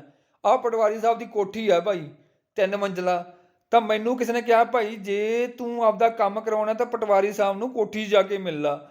ਮੈਂ ਪਟਵਾਰੀ ਸਾਹਿਬ ਕੋਲੇ ਗਿਆ, ਅੱਗੋਂ ਪਟਵਾਰੀ ਸਾਹਿਬ ਮਿਲੇ ਨਹੀਂ। ਉਹ ਕਹਿੰਦੇ ਭਾਈ ਇਹ ਤਾਂ ਗਲਤ ਘਰੇ ਆ ਗਿਆ ਤੂੰ, ਇਹ ਪਟਵਾਰੀ ਸਾਹਿਬ ਦਾ ਘਰ ਨਹੀਂ, ਇਹ ਤਾਂ ਕਿਸੇ ਹੋਰ ਦਾ ਘਰ ਹੈ। ਤਾਂ ਮੰਨ ਲਓ ਮੈਂ ਜਿੱਥੇ ਜਾਣਾ ਸੀ, ਜਿਸ ਕੰਮ ਜਾਣਾ ਸੀ, ਮੈਂ ਉੱਥੇ ਗਿਆ ਪਰ ਮੈਨੂੰ ਉਹ ਚੀਜ਼ ਨਹੀਂ ਮਿਲੀ ਜਿਹਦੇ ਵਾਸਤੇ ਮੈਂ ਗਿਆ। ਠੀਕ ਹੈ, ਤਾਂ ਮੈਂ ਕੀ ਹੋ ਗਿਆ, ਮੇਰੇ ਖੱਜਲ ਖਵਾਰ ਹੋ ਗਿਆ, ਮੇਰੀ ਕੁੱਤੇ ਭਕਾਈ ਹੋ ਗਈ। ਬਸ ਉਵੇਂ ਜਦੋਂ ਮੰਨ ਲਓ ਪ੍ਰੋਸੈਸਰ ਨੂੰ ਡਾਟਾ ਦੀ ਲੋੜ ਪਈ, ਉਹ ਕੈਸ਼ੇ ਕੋਲੇ ਗਿਆ ਤਾਂ ਪਰ ਕੈਸ਼ੇ ਦੇ ਵਿੱਚ ਡਾਟਾ ਪਿਆ ਹੀ ਨਹੀਂ ਸੀਗਾ। ਫਿਰ ਉਹ ਕੀ ਕਰੂਗਾ, ਥੱਕ ਹਾਰ ਕੇ ਕਿੱਥੇ ਜਾਣਾ ਪਊਗਾ, ਉਹਨੂੰ ਰੈਮ ਕੋਲੇ ਅਪਰੋਚ ਕਰਨੀ ਪਊਗੀ, ਭਾਈ ਡਾਟਾ ਲੈ ਕੇ ਆ ਜਿਹੜਾ ਮੈਨੂੰ ਚਾਹੀਦਾ ਹੈ। ਤਾਂ ਫਿਰ ਰੈਮ ਕਿੱਥੋਂ ਲੈ ਕੇ ਆਊਗਾ, ਸੈਕੰਡਰੀ ਮੈਮਰੀ ਤੋਂ ਲੈ ਕੇ ਆਊਗਾ। ਤਾਂ ਉਵੇਂ ਭਾਈ ਜਦੋਂ ਕੈਸ਼ੇ ਦੇ ਵਿੱਚ ਡਾਟਾ ਨਾ ਮਿਲਿਆ, ਉਹਨੂੰ ਕੀ ਕਹਿੰਦੇ ਆ, ਕਹਿੰਦਾ ਵੀ ਉਹਨੂੰ ਮਤਲਬ ਕਿ ਜੇ ਫਾਊਂਡ ਹੋ ਗਿਆ ਜਾਂ ਨਹੀਂ ਫਾਊਂਡ ਹੁੰਦਾ ਤਾਂ ਜਿਹੜੀ ਟਰਮ ਵਰਤੀ ਜਾਂਦੀ ਉਹਨੂੰ ਕਹਿ ਦਿੰਦੇ ਆ ਹਿੱਟ। ਜੇ ਤਾਂ ਮਿਲ ਗਿਆ ਤਾਂ ਉਹਨੂੰ ਕਹਿ ਦਿੰਦੇ ਆ ਹਿੱਟ ਰੇਸ਼ੋ, ਜੇ ਨਾ ਮਿਲਿਆ ਉਹਨੂੰ ਕੀ ਕਹਿੰਦੇ ਆ, ਉਹ ਮੈਂ ਨੈਕਸਟ MCQ 'ਚ ਕਰਾਉਣਾ ਹੈ। ਤਾਂ ਇੱਥੇ ਕੁਐਸਚਨ ਦੇ ਵਿੱਚ ਮੀਨਿੰਗ ਕੀ ਹੈ ਕਿ ਜਿਹੜੇ ਡਾਟੇ ਵਾਸਤੇ ਪ੍ਰੋਸੈਸਰ ਅਪਰੋਚ ਕਰ ਰਿਹਾ ਸੀ, ਜੇ ਉਹ ਉਹਨੂੰ ਮਿਲ ਜਾਂਦਾ ਕੈਸ਼ੇ ਮੈਮਰੀ ਦੇ ਵਿੱਚ ਤਾਂ ਉਹਨੂੰ ਕੀ ਕਹਿੰਦੇ ਆ, ਹਿੱਟ ਕਹਿ ਦਿੰਦੇ ਆ। ਬਈ ਬਿਲਕੁਲ ਨਿਸ਼ਾਨੇ ਤੇ ਤੀਰ ਹਿੱਟ ਹੋ ਗਿਆ, ਹਿੱਟ ਹੋ ਕੇ ਵੱਜਿਆ। ਤਾਂ ਦੇਖ ਲਓ, ਬਸ ਯਾਦ ਰੱਖਿਓ, ਕਹਿੰਦਾ whenever the data is found in the cache memory it is called hit, ਜਾਂ ਹਿੱਟ ਰੇਸ਼ੋ ਵੀ ਲਿਖਿਆ ਆ ਸਕਦਾ, ਤੁਸੀਂ ਕਨਫਿਊਜ਼ ਨਹੀਂ ਹੋਣਾ ਐਗਜ਼ਾਮ ਦੇ ਵਿੱਚ। ਹਿੱਟ ਰੇਸ਼ੋ ਵੀ ਕਹਿ ਦਿੰਦੇ ਆ, ਕੱਲਾ ਹਿੱਟ ਵੀ ਕਹਿ ਦਿੰਦੇ ਆ। ਹੁਣ ਨੈਕਸਟ ਦੇਖਦੇ ਆ ਬਈ ਜੇ, ਠੀਕ ਹੈ, ਕਹਿੰਦਾ when the data at the location in cache is different from the data located in the main memory the cache is called. ਹੁਣ ਕਈ ਵਾਰੀ ਇਦਾਂ ਵੀ ਹੋ ਜਾਂਦਾ ਹੈ ਵੀ ਜਿਹੜਾ ਡਾਟਾ ਕੈਸ਼ੇ ਦੇ ਵਿੱਚ ਪਿਆ ਹੈ ਤੇ ਜਿਹੜਾ ਮੇਨ ਮੈਮਰੀ ਦੇ ਵਿੱਚ ਪਿਆ ਹੈ, ਉਹ ਡਾਟਾ ਤਾਂ ਸੇਮ ਸੀਗਾ ਪਰ ਦੋਨਾਂ ਦੇ ਵਿੱਚ ਮੈਮਰੀ ਲੋਕੇਸ਼ਨ ਡਿਫਰੈਂਟ ਸੀਗੇ। ਮੰਨ ਲਓ ਥੋੜਾ ਬਹੁਤਾ ਉਹ 'ਚ ਕੀ ਆ ਗਿਆ, ਫਰਕ ਆ ਗਿਆ, ਤਾਂ ਉਹਨੂੰ ਕੀ ਕਹਿੰਦੇ ਆ ਰਾਜੇ, ਉਹਨੂੰ ਕਹਿ ਦਿੰਦੇ ਆ ਇਨਕਨਸਿਸਟੈਂਟ, ਜਾਂ ਇਨਕਨਸਿਸਟੈਂਸੀ ਕਹਿ ਦਿੰਦੇ ਆ, ਜਾਂ ਇਨਕਨਸਿਸਟੈਂਟ ਕਹਿ ਦਿੰਦੇ ਆ। ਠੀਕ ਹੈ, ਯਾਦ ਰੱਖਿਓ, ਮਤਲਬ ਕਿ ਉਹ ਡਾਟਾ ਕੀ ਸੀਗਾ, ਸੇਮ ਨਹੀਂ ਸੀਗਾ, ਉਹਦੇ ਵਿੱਚ ਕੀ ਆ ਗਿਆ, ਫਰਕ ਆ ਗਿਆ। ਉਹ ਚਾਹੇ ਕੋਈ ਟੈਕਨੀਕਲ ਐਰਰ ਕਰਕੇ ਆਇਆ ਜਾਂ ਕੋਈ ਹੋਰ ਚੱਕਰ ਕਰਕੇ ਆਇਆ, ਇਹਦੇ ਨਾਲ ਆਪਾਂ ਨੂੰ ਕੋਈ ਲੈਣਾ ਦੇਣਾ ਨਹੀਂਗਾ। ਆਪਾਂ ਬਸ ਵਰਡ ਯਾਦ ਰੱਖਣਾ ਕਿਹੜਾ ਵਰਤਿਆ ਜਾਂਦਾ, ਇਨਕਨਸਿਸਟੈਂਟ ਵਰਤਿਆ ਜਾਂਦਾ ਜਦੋਂ ਕਿ ਡਾਟਾ ਡਿਫਰੈਂਟ ਹੋਵੇ ਮੇਨ ਮੈਮਰੀ ਤੇ ਕੈਸ਼ੇ ਦੇ ਵਿੱਚ। ਠੀਕ ਹੈ, ਨੈਕਸਟ ਦੇਖਦੇ ਹਾਂ ਆਪਾਂ। ਇਸ ਤੋਂ ਬਾਅਦ ਆਪਾਂ ਗੱਲ ਕਰਦੇ ਹਾਂ, ਪਿਛਲੀ ਵਾਰੀ ਤੁਹਾਨੂੰ ਮੈਂ ਮੈਮਰੀ ਦੇ ਯੂਨਿਟ ਕਰਾਏ ਸੀਗੇ ਵੀ ਇੱਕ ਹੁੰਦਾ ਹੈ ਆਪਣੀ ਬਿਟ ਹੁੰਦਾ ਹੈ, ਫਿਰ ਬਾਈਟ ਹੁੰਦਾ ਹੈ, ਫਿਰ ਨਿਬਲ ਹੁੰਦਾ ਹੈ, ਠੀਕ ਹੈ, ਫਿਰ ਕਿਲੋਬਾਈਟ ਹੁੰਦਾ ਹੈ, ਫਿਰ ਮੈਗਾਬਾਈਟ ਹੁੰਦਾ ਹੈ, ਫਿਰ ਗੀਗਾਬਾਈਟ ਹੁੰਦਾ, ਸਾਰਾ ਕੁਝ ਕਰਵਾਇਆ ਸੀਗਾ। ਬਸ ਉਹਦੇ ਵਿੱਚ ਮੈਂ ਇੱਕ ਚੀਜ਼ ਨਹੀਂ ਕਰਵਾਈ ਸੀ, ਜਾਣ ਕੇ ਨਹੀਂ ਕਰਵਾਈ ਸੀ, ਉਹ ਤੁਸੀਂ ਇੱਥੇ ਪੜੋਗੇ। ਇੱਕ ਮੈਮਰੀ ਹੁੰਦੀ ਹੈ, ਮੈਮਰੀ ਯੂਨਿਟ ਹੁੰਦਾ ਰਾਜੇ ਵਰਡ ਬੇਸਿਕਲੀ ਜਿਹੜਾ ਤੁਸੀਂ ਸੁਣਿਆ ਹੋਊਗਾ, ਤੁਸੀਂ ਸ਼ਾਇਦ 16 ਬਿਟ ਦਾ 32 ਬਿਟ ਵਾਲਾ ਵਰਡ ਸੁਣਿਆ ਹੋਊਗਾ, ਉਹ ਪ੍ਰੋਸੈਸਰ 'ਚ ਯੂਜ਼ ਹੁੰਦਾ। ਚਲੋ ਉਹ ਆਪਾਂ ਬਾਅਦ 'ਚ ਪੜਾਂਗੇ ਕਿਤੇ ਨਾ ਕਿਤੇ, ਪਹਿਲਾਂ ਆਪਾਂ ਪੜ੍ਹਦੇ ਹਾਂ ਜਿਹੜਾ ਵਰਡ ਹੁੰਦਾ। ਵਰਡ ਕੀ ਚੀਜ਼ ਹੁੰਦੀ ਹੈ ਰਾਜੇ, ਮੰਨ ਲਓ ਤੁਸੀਂ ਇੱਕ ਬਾਈਟ ਕਿੰਨੇ ਬਿਟ ਦੀ ਬਣਦੀ ਆ, 8 ਬਿਟ ਦੀ। ਮੰਨ ਲਓ 1 2 3 4 5 6 7 8, ਇਹ ਸਾਰਾ ਜਦੋਂ ਮਿਲ ਜਾਂਦਾ ਤਾਂ ਕੀ ਬਣ ਜਾਂਦਾ, ਇੱਕ ਬਾਈਟ ਬਣ ਜਾਂਦਾ। ਬਾਈਟ ਤਾਂ ਬਣਦਾ ਰਾਜੇ, ਇਹਨੂੰ ਆਪਾਂ ਪੰਜਾਬੀ ਜਾਂ ਹਿੰਦੀ ਜਾਂ ਆਪਾਂ ਕੋਈ ਦੇਸੀ ਭਾਸ਼ਾ 'ਚ ਕੀ ਕਹਿ ਸਕਦੇ ਹਾਂ, ਇੱਕ ਯੂਨਿਟ ਬਣ ਗਿਆ।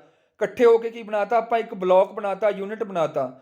ਤਾਂ ਬਸ ਜਦੋਂ ਵੀ, ਠੀਕ ਹੈ, ਨੰਬਰ ਆਫ ਬਿਟਸ ਇਕੱਠੀਆਂ ਹੋ ਕੇ ਜਾਣਗੀਆਂ, ਇਕੱਠੀਆਂ ਟਰਾਂਸਫਰ ਹੋਣਗੀਆਂ, ਤਾਂ ਉਹਨੂੰ ਕੀ ਕਹਿ ਦਿੰਦੇ ਆ, ਮੈਮਰੀ ਵਰਡ ਕਹਿ ਦਿੰਦੇ ਆ, ਜਾਂ ਇਕੱਲਾ ਵਰਡ ਕਹਿ ਦਿੰਦੇ ਆ। ਆਪਾਂ ਪੜ੍ਹ ਲੈਂਦੇ ਆ। ਕਹਿੰਦਾ the memory store binary information, ਕਹਿੰਦਾ 1 ਤੇ 0 ਦੀ ਫਾਰਮ 'ਚ ਕਰਦੇ ਆ, in group of bits is called word. ਹੁਣ ਚਾਹੇ ਤੁਸੀਂ 4 ਬਿਟ ਹੈ, ਉਹ ਵੀ ਇੱਕ ਵਰਡ ਹੈ, ਵੈਸੇ ਉਹਨੂੰ ਆਪਾਂ ਨਿਬਲ ਕਹਿੰਦੇ ਆ, ਪਰ ਲੇਕਿਨ ਗਰੁੱਪ ਆਫ ਬਿਟਸ ਹੈ ਨਾ, ਜੇ 8 ਬਿਟਸ ਦਾ ਵੀ ਗਰੁੱਪ ਆ, ਉਹਨੂੰ ਆਪਾਂ ਕੀ ਕਹਿ ਦਿੰਦੇ ਆ, ਬਾਈਟ ਕਹਿ ਦਿੰਦੇ ਆ, ਉਹਨੂੰ ਆਪਾਂ ਵਰਡ ਕਹਿੰਦੇ ਆ। ਬਸ ਆਈ ਹੋਪ ਤੁਸੀਂ ਸਮਝ ਗਏ ਹੋਵੋਗੇ। ਗਰੁੱਪ ਆਫ ਬਿਟਸ ਨੂੰ ਕੀ ਕਹਿ ਦਿੰਦੇ ਆ ਆਪਾਂ, ਵਰਡਸ ਕਹਿ ਦਿੰਦੇ ਆ। ਕਹਿੰਦਾ ਇਹ word in the memory is an entity of the bits that move in and out of the storage as a unit। ਕਹਿੰਦਾ ਮਤਲਬ ਕਿ ਇੱਕ ਜਗ੍ਹਾ ਤੋਂ ਦੂਜੀ ਜਗ੍ਹਾ ਤੇ ਜਿਹੜਾ ਟਰਾਂਸਫਰ ਹੁੰਦਾ ਮੈਮਰੀ ਦਾ ਯੂਨਿਟ, ਉਹਨੂੰ ਆਪਾਂ ਕੀ ਕਹਿ ਦਾਂਗੇ, ਵਰਡ ਕਹਿ ਦਾਂਗੇ। ਕਹਿੰਦਾ ਇਹ memory word is a group of ones and zeros and may represent a number, instruction code, one or more alphanumeric character or any binary coded information। word ਕੁਛ ਵੀ ਹੋ ਸਕਦਾ ਰਾਜੇ, ਇਹਨਾਂ ਦੇ ਅੰਦਰ ਕੋਈ ਇੰਸਟਰਕਸ਼ਨ ਕੋਡ ਵੀ ਹੋ ਸਕਦਾ, ਕੋਈ ਡਾਟਾ ਵੀ ਹੋ ਸਕਦਾ, ਕੋਈ ਅਲਫਾਨੁਮੈਰਿਕ ਕਰੈਕਟਰ ਵੀ ਹੋ ਸਕਦੇ ਆ, ਕੁਝ ਵੀ ਹੋ ਸਕਦਾ। ਤਾਂ ਉਹਨੂੰ ਆਪਾਂ ਕੀ ਕਹਿ ਦਾਂਗੇ, ਵਰਡ ਮੈਮਰੀ ਕਹਿ ਦਾਂਗੇ, ਜਾਂ ਇਕੱਲਾ ਵਰਡ ਕਹਿ ਸਕਦੇ ਹਾਂ। ਕਿ ਮੈਂ ਤਾਂ ਸਮਝਾਇਆ ਕਿਉਂਕਿ ਅੱਗੇ ਕੁਐਸਚਨ ਪੁੱਛਿਆ ਜਾਂਦਾ। ਕੁਐਸਚਨ ਕੀ ਪੁੱਛਿਆ ਜਾਂਦਾ ਰਾਜੇ, ਜਿਹੜਾ ਵੀ ਡਾਟਾ CPU ਤੇ ਆਪਣਾ ਕੈਸ਼ੇ ਦੇ ਵਿਚਕਾਰ ਮੂਵ ਕਰਦਾ ਹੈ, ਉਹਨੂੰ ਆਪਾਂ ਕੀ ਕਹਿ ਦਿੰਦੇ ਆ, ਵਰਡ ਟਰਾਂਸਫਰ ਕਹਿ ਦਿੰਦੇ ਆ। ਕੀ ਕਹਿ ਦਿੰਦੇ ਆ, ਵਰਡ ਟਰਾਂਸਫਰ, ਕਿਉਂਕਿ ਉਹਦੇ ਵਿੱਚ ਸਿੰਗਲ ਬਿਟ ਤੋਂ ਨਾਲੋਂ ਕੀ ਹੈ, ਨੰਬਰ ਆਫ ਬਿਟਸ ਇਕੱਠੀਆਂ ਕੀ ਹੁੰਦੀਆਂ ਨੇ, ਟਰਾਂਸਫਰ ਹੁੰਦੀਆਂ ਨੇ, ਇਨ ਤੇ ਆਊਟ ਹੁੰਦੀਆਂ ਨੇ, ਤਾਂ ਕਰਕੇ ਉਹਨੂੰ ਕੀ ਕਹਿ ਦਿੰਦੇ ਆ, ਮੈਮਰੀ ਵਰਡ ਜਾਂ ਵਰਡ ਟਰਾਂਸਫਰ। ਇਹੀ ਕੁਐਸਚਨ ਪੁੱਛਿਆ ਜਾਂਦਾ ਰਾਜੇ, ਕਹਿੰਦਾ ਦਾ ਟਰਾਂਸਫਰ ਬਿਟਵੀਨ CPU ਐਂਡ ਕੈਸ਼ੇ, ਜਿਹੜਾ ਡਾਟਾ CPU ਤੇ ਕੈਸ਼ੇ ਦੇ ਵਿਚਕਾਰ ਹੁੰਦਾ ਉਹ ਕੱਲਾ ਸਿੰਗਲ ਨਹੀਂ ਹੁੰਦਾਗਾ, ਉਹਦੇ ਵਿੱਚ ਕੀ ਹੁੰਦੀਆਂ ਨੇ, ਨੰਬਰ ਆਫ ਬਿਟਸ ਇਕੱਠੀਆਂ ਹੋ ਸਕਦੀਆਂ ਨੇ, ਉਹਨਾਂ ਨੂੰ ਕੀ ਕਹਿ ਦਿੰਦੇ ਆ, ਵਰਡ ਟਰਾਂਸਫਰ ਕਹਿ ਦਿੰਦੇ ਆ। ਮੈਨੂੰ ਲੱਗਦਾ ਤੁਹਾਨੂੰ ਸਮਝ ਆ ਗਿਆ ਹੋਊਗਾ ਬਹੁਤ ਚੰਗੀ ਤਰ੍ਹਾਂ। ਬਸ ਇਦਾਂ ਹੀ ਕੁਐਸਚਨ ਪੁੱਛੇ ਜਾਣਗੇ, ਬਿਲਕੁਲ ਬੇਸਿਕ ਟੂ ਹਾਈ ਲੈਵਲ। ਹੁਣ ਨੈਕਸਟ ਆਪਾਂ ਦੇਖਦੇ ਹਾਂ। ਇਸ ਤੋਂ ਬਾਅਦ ਕੁਐਸਚਨ ਕੀ ਪੁੱਛਿਆ ਗਿਆ, ਕਹਿੰਦਾ which of the following is more quickly accessed, ਤਾਂ ਸਭ ਤੋਂ ਜ਼ਿਆਦਾ ਫਾਸਟ ਕਿਹੜੀ ਹੈਗੀ ਆ, ਰੈਮ ਹੈ, ਡੀ ਰੈਮ, ਐਸ ਰੈਮ। ਤਾਂ ਤੁਹਾਨੂੰ ਪਤਾ ਰੈਮ ਤੋਂ ਜ਼ਿਆਦਾ ਫਾਸਟ ਕਿਹੜੀ ਹੈ, ਹਾਰਡ ਡਿਸਕ ਤੋਂ ਜ਼ਿਆਦਾ ਫਾਸਟ ਕਿਹੜੀ ਹੈ, ਕੈਸ਼ ਮੈਮਰੀ। ਤਾਂ ਇੱਥੇ ਰਾਈਟ ਆਨਸਰ ਕੀ ਆ ਜਾਊਗਾ ਤੁਹਾਡਾ, ਬੀ ਆ ਜਾਊਗਾ। ਠੀਕ ਹੈ ਜੀ। ਹੁਣ ਨੈਕਸਟ ਦੇਖਦੇ ਹਾਂ ਆਪਾਂ। ਤਾਂ ਅੱਗੇ ਆਪਾਂ ਦੇਖੋ ਬਹੁਤ, ਅਗਰ ਹਾਈ ਲੈਵਲ ਤੇ ਚਲੇ ਜਾਈਏ, ਇੰਨਾ ਜਾਣ ਦੀ ਜ਼ਰੂਰਤ ਨਹੀਂ, ਮੈਂ ਪਹਿਲਾਂ ਕਹਿ ਰਿਹਾ, ਪਰ ਅਗਰ ਬਹੁਤ ਹੀ ਜ਼ਿਆਦਾ ਹਾਈ ਲੈਵਲ ਤੇ ਜਾਣਾ ਤਾਂ ਅੱਗੇ ਆਪਾਂ ਪੜ੍ਹਦੇ ਹਾਂ। ਜਿਹੜੀ ਕੈਸ਼ ਮੈਮਰੀ ਹੁੰਦੀ ਹੈ ਰਾਜੇ, ਉਹ 3 ਲੈਵਲ ਦੇ ਵਿੱਚ ਹੁੰਦੀ ਆ, 3 ਭਾਗਾਂ ਦੇ ਵਿੱਚ ਆਪਾਂ ਕਹਿ ਸਕਦੇ ਹਾਂ, L1, L2 ਤੇ L3। ਹੁਣ ਗੱਲ ਕਰਦੇ ਜਿਹੜੀ L1 ਹੁੰਦੀ ਆ ਰਾਜੇ, ਜਿਹੜੀ L1 ਮੈਮਰੀ ਆਉਂਦੀ ਆ, ਬੇਸਿਕਲੀ ਅੱਜ ਕੱਲ੍ਹ ਉਹ ਪ੍ਰੋਸੈਸਰ ਦੇ ਉੱਤੇ ਹੀ ਲੱਗੀ ਆਉਂਦੀ ਹੈ। ਆਪਾਂ ਐਂ ਕਹਿ ਸਕਦੇ ਹਾਂ ਕਿ ਪ੍ਰੋਸੈਸਰ ਦੀ ਮੈਮਰੀ ਹੁੰਦੀ ਹੈ। ਠੀਕ ਹੈ, ਤਾਂ ਇਹ ਜ਼ਿਆਦਾਤਰ ਇਹੀ ਯੂਜ਼ ਕੀਤੀ ਜਾਂਦੀ ਹੈ, ਸਭ ਤੋਂ ਫਾਸਟ ਵੀ ਇਹੀ ਹੁੰਦੀ ਆ, ਪਰ ਇਹ ਸਮੌਲ ਸਾਈਜ਼ ਦੀ ਹੁੰਦੀ ਹੈ। ਇਸ ਤੋਂ ਬਾਅਦ ਅਗਰ ਆਪਾਂ ਗੱਲ ਕਰੀਏ, ਅਗਰ ਆਪਾਂ ਐਕਸਟਰਾ ਕੈਸ਼ ਮੈਮਰੀ ਵਰਤਣੀ ਹੈ, ਜਿਹੜੀ ਕਿ ਰੈਮ ਦੇ ਕੋਲੇ ਹੋਊਗੀ, ਰੈਮ ਦੇ ਨਜ਼ਦੀਕ ਲੱਗੀ ਹੋਊਗੀ, ਉਹ ਹੁੰਦੀ ਹੈ L2। ਇੱਕ ਹੁੰਦੀ ਹੈ L3, ਇਹ ਹੁੰਦੀ ਹੈ ਸਪੈਸ਼ਲ ਪਰਪਸ ਵਾਸਤੇ, ਇਹ ਅਲੱਗ ਲਗਾਈ ਜਾਂਦੀ ਹੈ, ਕਿਤੇ ਵੀ ਹੋ ਸਕਦੀ ਹੈ ਮਦਰਬੋਰਡ ਤੇ। ਤਾਂ 3 ਮੈਮਰੀਆਂ ਹੋ ਗਈਆਂ, ਕੈਸ਼ੇ ਵੀ L1, L2 ਤੇ L3 ਦੇ ਵਿੱਚ ਆਉਂਦੀ ਆ। ਆਪਾਂ ਇਹਨੂੰ ਪੜ੍ਹ ਲੈਂਦੇ ਹਾਂ। ਕਹਿੰਦਾ L1 ਕੈਸ਼ੇ, ਜਿਹਨੂੰ ਆਪਾਂ ਪ੍ਰਾਇਮਰੀ ਕੈਸ਼ੇ ਕਹਿ ਦਿੰਦੇ ਆ ਜਾਂ ਮੇਨ ਕੈਸ਼ੇ ਵੀ ਕਹਿ ਦਿੰਦੇ ਆ, ਕਹਿੰਦਾ ਐਕਸਟ੍ਰੀਮਲੀ ਫਾਸਟ ਬਟ ਕੀ ਹੈ, ਸਮੌਲ ਹੁੰਦੀ ਹੈ, ਤੇ ਕਿਹਦੇ ਉੱਪਰ ਲੱਗੀ ਹੁੰਦੀ ਹੈ, ਕਹਿੰਦਾ ਐਮਬੈਡਡ ਹੁੰਦੀ ਹੈ ਪ੍ਰੋਸੈਸਰ ਦੇ ਉੱਪਰ, ਤਾਂ ਪ੍ਰੋਸੈਸਰ ਚਿਪ ਦੇ ਉੱਪਰ ਹੀ ਲੱਗੀ ਹੁੰਦੀ ਹੈ, ਤਾਂ ਇਹਨੂੰ ਕੀ ਕਹਿ ਦਿੰਦੇ ਆ, CPU ਕੈਸ਼ੇ ਕਹਿ ਦਿੰਦੇ ਆ। ਰਾਈਟ ਹੈ ਜੀ। ਸੈਕਿੰਡ ਹੈਗੀ ਆ L2 ਕੈਸ਼ੇ, ਜਿਹਨੂੰ ਕਹਿ ਦਿੰਦੇ ਆ ਸੈਕੰਡਰੀ ਕੈਸ਼ੇ। ਤਾਂ ਇਹਦੀ ਕਪੈਸਿਟੀ ਕੀ ਹੁੰਦੀ ਆ, ਜ਼ਿਆਦਾ ਹੁੰਦੀ ਆ L1 ਦੇ ਨਾਲੋਂ, ਬਸ ਇਹ ਕਪੈਸਿਟੀ ਵਧਾਉਣ ਵਾਸਤੇ ਵਰਤੀ ਜਾਂਦੀ ਆ। ਜਿਹੜੀ L3 ਹੁੰਦੀ ਆ ਰਾਜੇ, ਇਹ ਇੰਪਰੂਵ ਕਰਦੀ ਆ ਪਰਫਾਰਮੈਂਸ L1 ਤੇ L2 ਦੀ, ਇਹ ਐਕਸਟਰਾ ਡਾਟਾ ਸਟੋਰ ਕਰਨ ਵਾਸਤੇ ਵਰਤੀ ਜਾ ਸਕਦੀ ਹੈ L3। ਪਰ ਅੱਜ ਕੱਲ੍ਹ ਵਰਤਦੇ ਕੋਈ ਨਹੀਂ, ਬਸ L1 ਹੀ ਆਉਂਦੀ ਹੈ, ਇਨਬਿਲਟ ਹੁੰਦੀ ਆ, L1 ਹੀ ਇੰਨੀ ਸਫੀਸ਼ੀਐਂਟ ਹੁੰਦੀ ਹੈ, ਜ਼ਰੂਰਤ ਹੀ ਨਹੀਂ ਪੈਂਦੀ L2 ਤੇ L3 ਦੀ। ਬਸ ਇਸ ਤੋਂ ਉੱਪਰ 1% ਨਹੀਂ, ਸਮਝ ਲਓ ਵੀ ਆਪਾਂ 100% ਟੌਪਿਕ ਪੜ੍ਹ ਲਿਆ, ਅੱਜ ਆਪਾਂ 101% ਪੜ੍ਹ ਲਿਆ। ਜਿਹੜਾ ਆ ਪੜ੍ਹਿਆ L1, L2, L3, ਇਹ 101% ਤੋਂ ਵੀ ਉੱਪਰ ਪਹੁੰਚ ਗਏ ਆਪਾਂ। ਬਸ ਇਸ ਤੋਂ ਬਾਅਦ ਕੋਈ ਵੀ ਕੁਐਸਚਨ ਨਹੀਂ ਪੁੱਛ ਸਕਦਾ ਤੁਹਾਨੂੰ ਕੈਸ਼ੇ ਤੋਂ, ਇਹ ਮੇਰੀ ਗਰੰਟੀ ਹੈ। ਹੁਣ ਆਪਾਂ ਨੈਕਸਟ ਮੈਮਰੀ ਦੀ ਗੱਲ ਕਰਦੇ ਹਾਂ ਰਾਜੇ। ਆਹ ਤਾਂ ਆਪਾਂ ਨੂੰ ਕਲੀਅਰ ਹੋ ਗਈ ਕੈਸ਼ੇ ਮੈਮਰੀ। ਹੁਣ ਆਪਾਂ ਗੱਲ ਕਰਦੇ ਹਾਂ ਭਾਈ ਕੰਪਿਊਟਰ ਰਜਿਸਟਰ ਦੀ। ਕੰਪਿਊਟਰ ਰਜਿਸਟਰ ਵੀ ਇੱਕ ਮੈਮਰੀ ਹੁੰਦੀ ਹੈ, ਜਿਹੜੀ ਕਿ ਬਿਲਕੁਲ ਕੈਸ਼ੇ ਵਰਗੀ ਹੁੰਦੀ ਹੈ, ਪਰ ਰਜਿਸਟਰ ਦੇ ਵਿੱਚ ਕੀ ਹੁੰਦਾ ਹੈ ਕਿ ਮਲਟੀਪਰਪਸ ਹੁੰਦੇ ਨੇ, ਅਲੱਗ-ਅਲੱਗ ਪਰਪਸ ਵਾਸਤੇ ਯੂਜ਼ ਕੀਤੇ ਜਾਂਦੇ ਨੇ। ਇਹਦੇ ਵਿੱਚ ਕੀ ਹੁੰਦਾ, ਇਹਦੇ ਵਿੱਚ ਡਾਟਾ ਵੀ ਸਟੋਰ ਕਰ ਸਕਦੇ ਹਾਂ, ਇੰਸਟਰਕਸ਼ਨ ਵੀ ਸਟੋਰ ਕਰ ਸਕਦੇ ਹਾਂ, ਕਾਊਂਟਿੰਗ ਵੀ ਹੁੰਦੀ ਹੈ। ਮੰਨ ਲਓ ਕੀ ਹੈ ਕਿ ਮੇਰੇ ਕੋਲੇ ਕੀ ਹੈ, ਮੈਂ 3 ਪ੍ਰੋਸੈਸ ਕੰਮ ਕਰਨੇ ਆ, 1 2 3। ਤਾਂ ਪਹਿਲਾਂ ਮੈਂ ਰੈਮ ਦੇ ਵਿੱਚ ਕੀ ਆ, ਜਦੋਂ ਮੈਂ ਮੰਨ ਲਓ 3 ਨੰਬਰ ਨੂੰ ਖੋਲਿਆ ਤਾਂ 3 ਨੰਬਰ ਕਿੱਥੇ ਚਲਾ ਗਿਆ, ਰੈਮ ਦੇ ਵਿੱਚ ਚਲਾ ਗਿਆ। ਇਹਦੀ ਵਾਰੀ ਹਜੇ ਬਾਅਦ ਚ ਆਊਗੀ, ਇਹਦੀ ਵਾਰੀ ਇਸ ਤੋਂ ਬਾਅਦ ਚ ਆਊਗੀ। ਮੰਨ ਲਓ ਇਹ ਹੁੰਦੇ ਰਾਜੇ, ਇਹਨੂੰ ਕਹਿ ਦਿੰਦੇ ਆ ਜੌਬਸ ਇਨ ਕਿਊ। ਇਹ ਆਪਾਂ ਆਪਰੇਟਿੰਗ ਸਿਸਟਮ ਦੇ ਵਿੱਚ ਪੜਾਂਗੇ ਬਹੁਤ ਡਿਟੇਲ ਦੇ ਵਿੱਚ, CPU ਸ਼ਡਿਊਲਿੰਗ ਨਾਂ ਦਾ ਇੱਕ ਟੌਪਿਕ ਆਊਗਾ। ਫਿਲਹਾਲ ਤੁਹਾਨੂੰ ਮੈਂ ਦੱਸ ਦਿੰਦਾ ਵੀ ਕਿਹੜੇ ਪ੍ਰੋਸੈਸ ਦਾ ਵਾਰੀ ਕਦੋਂ ਆਊਗੀ। ਇਹ ਰਜਿਸਟਰ ਦੇ ਵਿੱਚ ਸੇਵ ਹੁੰਦਾ ਭਾਈ, ਕਿਹੜੇ ਨੰਬਰ ਨੇ ਪਹਿਲਾਂ ਚੱਲਣਾ, ਕਿਹਨੇ ਬਾਅਦ ਚ ਚੱਲਣਾ। ਜਿਵੇਂ ਮੰਨ ਲਓ ਆਪਾਂ ਬੈਂਕ ਦੇ ਵਿੱਚ ਖੜੇ ਆ, ਇੱਥੇ ਆਪਾਂ ਕੈਸ਼ ਕਾਊਂਟਰ ਆ, ਤਾਂ ਪਹਿਲਾਂ ਮੰਨ ਲਓ ਪਹਿਲੇ ਨੰਬਰ ਵਾਲਾ ਬੰਦਾ ਇੱਥੇ ਖੜਾ, ਇੱਥੇ ਦੂਜੇ ਨੰਬਰ ਵਾਲਾ ਖੜਾ, ਇੱਥੇ ਤੀਜੇ ਨੰਬਰ ਵਾਲਾ ਖੜਾ। ਜਿਹੜਾ ਪਹਿਲਾਂ ਖੜਾ ਉਹ ਪਹਿਲਾਂ ਕੈਸ਼ ਜਮ੍ਹਾਂ ਕਰਾਊਗਾ, ਫਿਰ ਦੂਜਾ ਕਰਾਊਗਾ, ਫਿਰ ਤੀਜਾ ਕਰਾਊਗਾ। ਠੀਕ ਹੈ ਜੀ। ਤਾਂ ਇਹ ਰਜਿਸਟਰ ਦਾ ਕੰਮ ਹੈ, ਉਹਨੇ ਚੈੱਕ ਕਰਨਾ ਭਾਈ ਕਿਹੜਾ ਪਹਿਲਾਂ ਕਰਾਊ, ਕਿਹੜਾ ਬਾਅਦ ਚ ਕਰਾਊਗਾ। ਇਸ ਤੋਂ ਬਾਅਦ ਕੈਸ਼ੇ ਦੇ ਵਿੱਚ ਜਿਹੜਾ ਡਾਟਾ ਪਿਆ ਹੈ ਜਾਂ ਰੈਮ ਦੇ ਵਿੱਚ ਜਿਹੜਾ ਡਾਟਾ ਪਿਆ, ਉਹਦੀ ਮੈਮਰੀ ਲੋਕੇਸ਼ਨ ਕੀ ਹੈ, ਉਹ ਮੈਮਰੀ ਕਿਹੜੇ ਨੰਬਰ ਤੇ ਪਿਆ ਹੈ, ਉਹ ਸਾਰਾ ਕੁਝ ਰਜਿਸਟਰ ਦੇ ਵਿੱਚ ਸਟੋਰ ਹੋਊਗਾ। ਤਾਂ ਰਜਿਸਟਰ ਵੀ ਕੀ ਹੈ, ਇੱਕ ਤਰ੍ਹਾਂ ਦੀ ਛੋਟੀ ਮੈਮਰੀ ਹੈ, ਟੈਂਪਰੇਰੀ ਮੈਮਰੀ ਹੈ, ਤੇ ਕੰਪਿਊਟਰ ਦੀ ਸਪੀਡ ਵਧਾਉਣ ਵਾਸਤੇ ਹੀ ਵਰਤੀ ਜਾਂਦੀ ਹੈ। ਪਰ ਕਈ ਵਾਰ ਪੁੱਛਿਆ ਜਾਂਦਾ ਕਿ ਸਭ ਤੋਂ ਫਾਸਟ ਕਿਹੜਾ ਭਾਈ, ਕੈਸ਼ੇ ਜਾਂ ਰਜਿਸਟਰ ਹੈ। ਤਾਂ ਰਜਿਸਟਰ ਭਾਈ ਸਭ ਤੋਂ ਫਾਸਟ ਮੈਮਰੀ ਹੈ, ਕਿਉਂਕਿ ਇਹ ਸਭ ਤੋਂ ਨਜ਼ਦੀਕ ਹੁੰਦੀ ਹੈ, ਬਿਲਕੁਲ ਪ੍ਰੋਸੈਸਰ ਦੇ ਉੱਪਰ ਨੇੜੇ ਲੱਗੀ ਹੁੰਦੀ ਹੈ, ਸਭ ਤੋਂ ਨਜ਼ਦੀਕ ਇਹੀ ਹੁੰਦੀ ਹੈ। ਤਾਂ ਸਭ ਤੋਂ ਫਾਸਟ ਕਿਹੜੀ ਹੋਊਗੀ, ਰਜਿਸਟਰ ਹੋਊਗੀ।